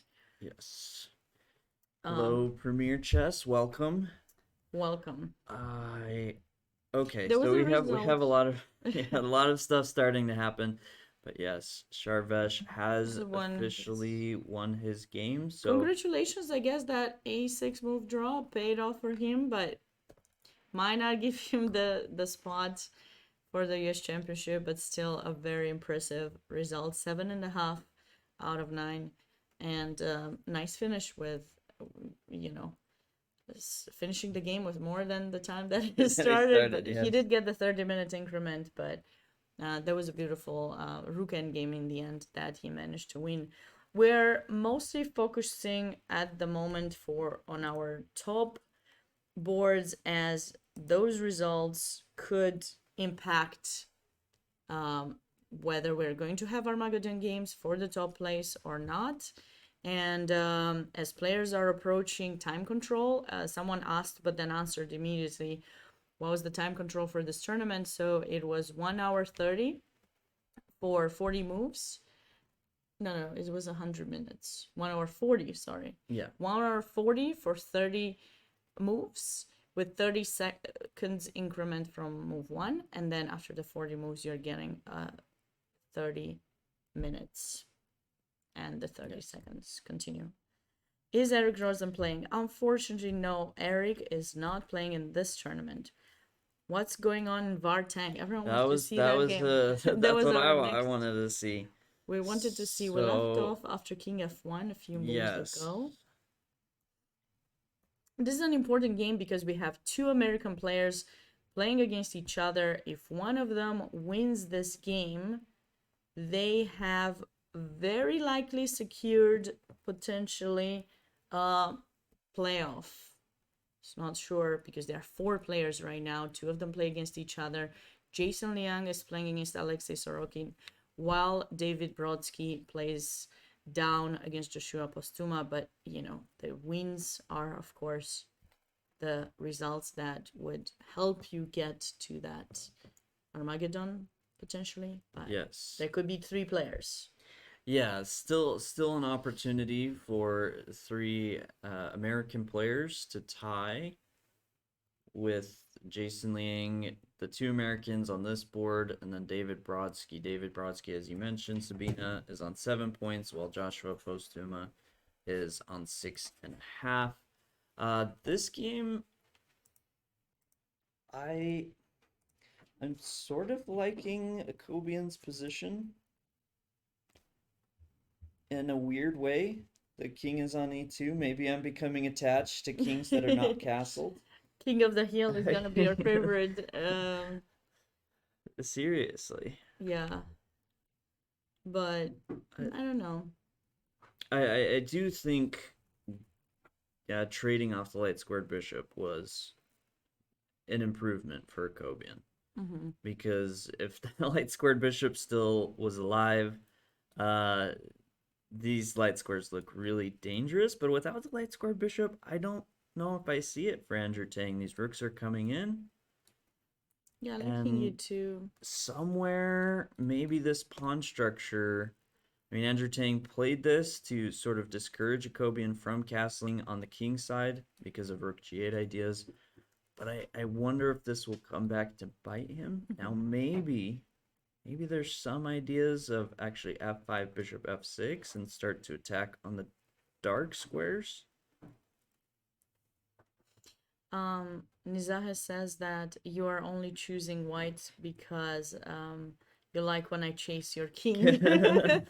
We've had a lot of king chases in this US Open and in the invitationals. It started at some point during the invitationals.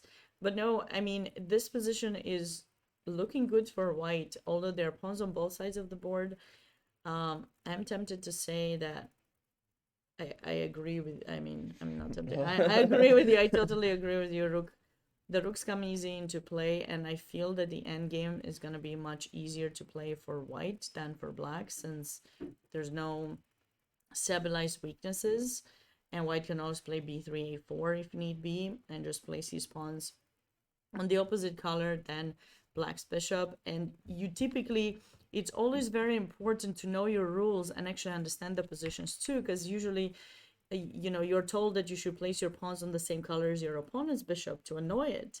But in endgames, you have to be careful how you blockade your pawns, because the bishop can go behind and attack them, and that could be, you know, an issue. So, casual player, we really appreciate you being here. Thank you.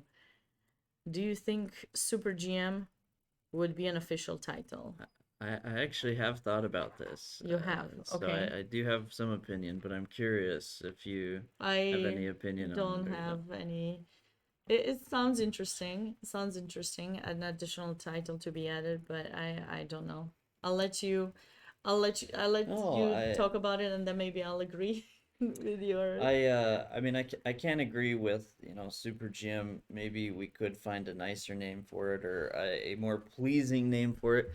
But you know, from my own experience, becoming Grandmaster was really exciting, and of course was a big goal of mine, and felt this was just really exciting, really wonderful moment for me to actually get the title. But I do think to some extent it's a weird place. You hit that 2500, you get Grandmaster, and then it's like next you're trying to push to 2600, and it's like 2600 is just like you're a better Grandmaster. Like there's less excitement, and then, you know, 2700 is kind of unofficially considered Super Grandmaster, but you know, maybe just to have that title would add an extra layer of excitement and even bring some value to some of these top players in the world to show like, hey, these players that are achieving this title not only crossed 2700, but they actually, just like Grandmaster, went above and beyond at times, and I think it'd be cool. I think it'd be fun. Interesting. I don't know, but I like Diamond. I like how Diamond sounds. Diamond Grandmaster. Diamond. Um. And final title, 2800 Cookie Master. Cookie Yes. Let's make it Master. happen. Cookie Come on, Master Fide. sounds pretty good. So, before leaving this game, the only other thing I will say, Andrew Tang's down to 20 minutes, Akobian just below 8 minutes, and they're on move 22. They have 18 moves to make before time control. I think this game definitely could come down to the time scramble and just a mistake for either player that happens in the time scramble. Yeah, I agree. That can certainly happen, and you have to be a little bit mindful about keeping the queens on the board for black. If black kind of finds a way to keep the queens on the board, maybe it could make some unpleasant situations for white, because the queen will be the only piece that actually covers the light squares and could deny the king in e2. But it's just difficult. I tend to want to say that white is for choice here. But let's go back to the Alexei Sorokin game, Jason Liang against Alexei Sorokin. So a pair of rooks was traded, and I feel in a way that was something good that happened for Jason in a way, unless he's gonna lose the a-pawn fast. I wasn't quite sure why Sorokin decided to trade a pair of rooks, because I mean, or maybe it was good because now he has h4, h3. Yeah, h4, h3. I would say I'm almost more surprised he went for this quickly, because okay, he stopped to think for a little bit. Was there an issue with h4, h3? It looks scary. Oh, wait. a5? Oh. Is queen e7? What's happening? So h3, queen f6, take, rook a1. Is this holding, or am I just completely crazy here?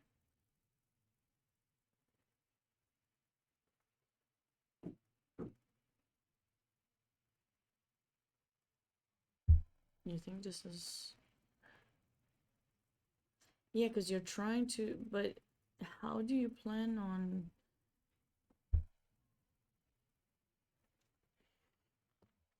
Okay, I just... plan on relying on your expertise. Yeah, I don't know what the question was, but...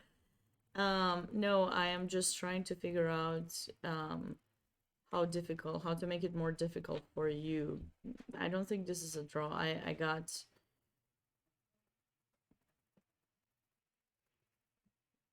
I don't know if I have time to take in g2 or not. I think I don't. Okay, let's try first. I'll take in g2. Okay. Rook c7. Okay. Rook a7. And I was thinking e5. Yeah, but Take? I feel like this should be a draw, because at some point this pawn's gonna be traded for one of your pawns, and 2 against 1. Wait, but this is not necessarily forcing. Can you go back a little bit?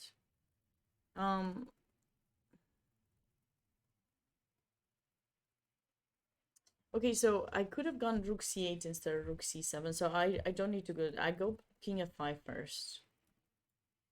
Okay. And rook c8.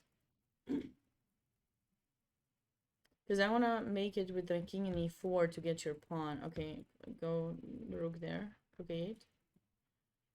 Takes.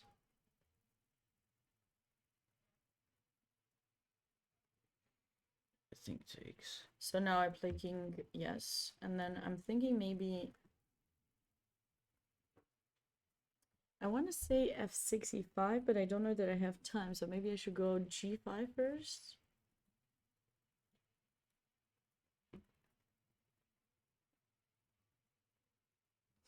f5.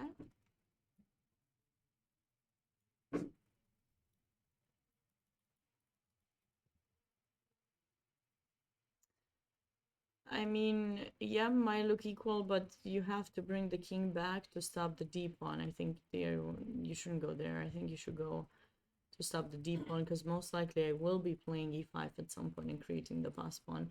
But it's not forcing to get into this this endgame, despite being 2 pawns. You know, despite being an extra pawn, I have a very passive rook, and I would rather choose something different. So could we go back? I don't want to trade. I do not want to trade rooks in that position. Sorry, not rooks, queens. Oh yeah. So, when you go, so we said h4. He did not play h4. But yeah, went that's h4. it's You were really trying just to figure my out theory as to why why he ended didn't up play not h4. Okay, but if you go queen e7 though, if I go rook a2, then you take on h4. and h4. But that is reminiscent of a Capablanca game where Capablanca, I think, kind of pushed through. There were still pawns on A and B files, but you were kind of the passive one. So let's just say I go rook. Yeah, maybe you managed to. Yeah. I go rook a2, rook takes a4, and then I come back with the rook, maybe bring it in a4 if I have time. I guess you could always try to trade queens and get 4 versus 3. I mean, that could be the reason why he tried to avoid that. Yeah, just play rook a2 first to try and get all this without the complications. Yeah, but now you still cannot play h4, or can you? This looks better. a6, h3, or queen g4 first. No, queen g4 allows queen e7 and then potential. But that's not perpetual. You scared me. Now there's no perpetual. Queen f6, king g8, check king I h7. never said there was perpetual. Okay, I thought you said that was perpetual, so you probably didn't say it, but no, I think I'm fine. I go queen g4 first. First. Mm-hmm. Okay. h3. Maybe Wait. not. Can you go to queen f6, queen f3?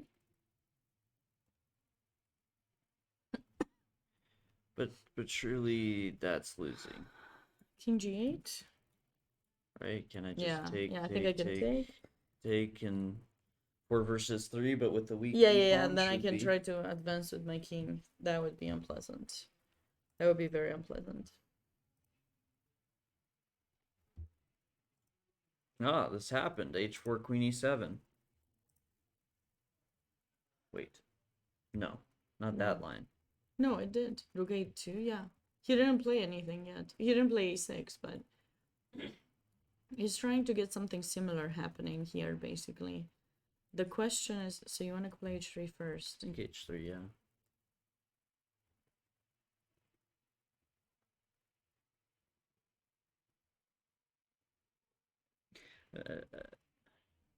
I feel like you could also play g5 though, right? Like, what's white doing here? If you don't protect your a pawn, I take your a pawn. If you can't move your rook,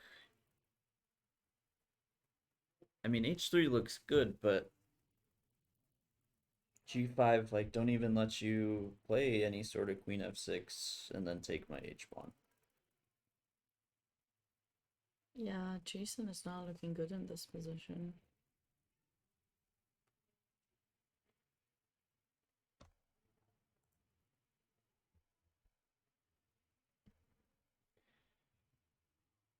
Should we go to Let's go to board 2. Board 2, Vara Kopian against Andrew Tang. That position has had a few more moves. Var is only on 2 minutes. It scares me. 2 minutes.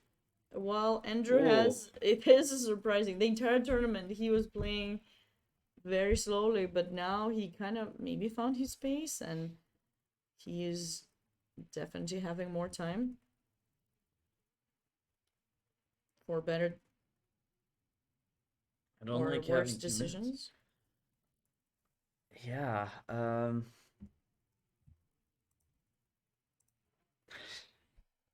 What? Oh, under 2 minutes Something- is stressful. It is very stressful. I'm stressed just thinking about it, you know?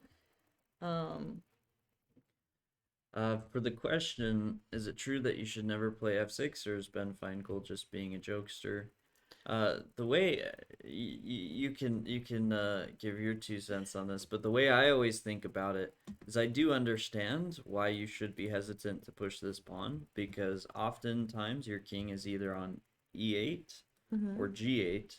So the F pawn's actually the consistent pawn that's defending your king. Right. As soon as you push it, you open it up to the H5 E8 diagonal, or even if you castle, you open up this diagonal for your king. So I do think it is something you want to be cautious of, but of course, the saying never doesn't really exist in chess. You have the base rules of chess, where in some of those cases you might have a never, but when it comes to the principles of chess, there's always exceptions. Yeah. I usually tell people to avoid playing f6 before they castled.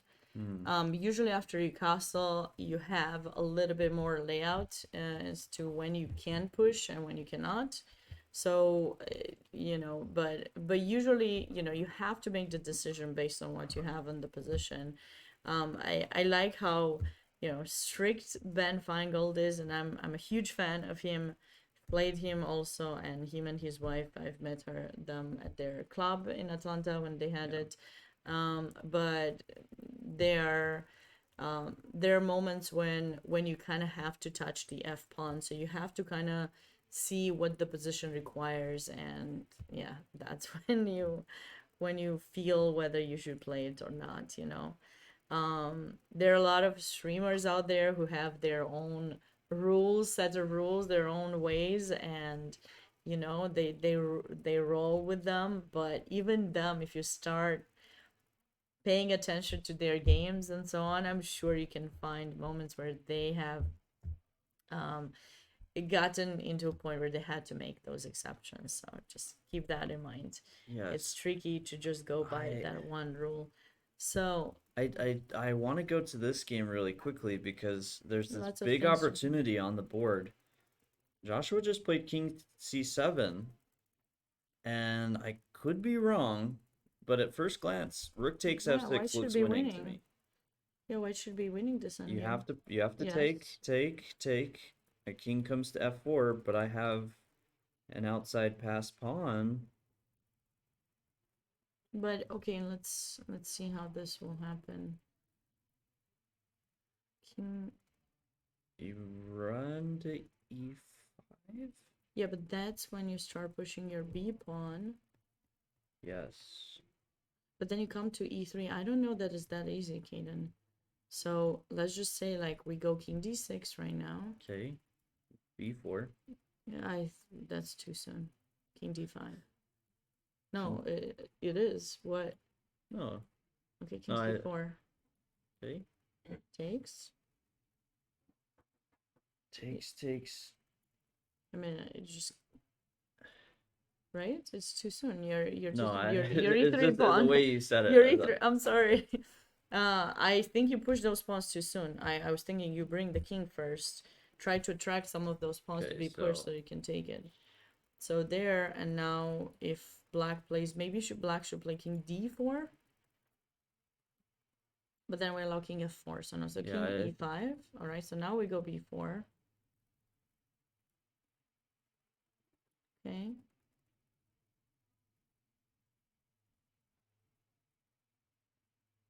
Would the idea be to create? But I don't think I can. Well, wait. F5, A4, F4, takes, King D4. No, the problem is if you go king f2, f5, and that's it. Black is winning. Right. So you have to push. But then takes... Yeah, no, you... And now this is Wait. So if we go king c5, then there's f5, right? yeah. But here Yeah, E3 but e3, king is g2. king d3. Oh. No, e3, not king g2. Wait, e3 just b6, right? Sorry, my bad. Okay, now king King d3. e3, b7. And, whom do we take here? White has an extra pawn, but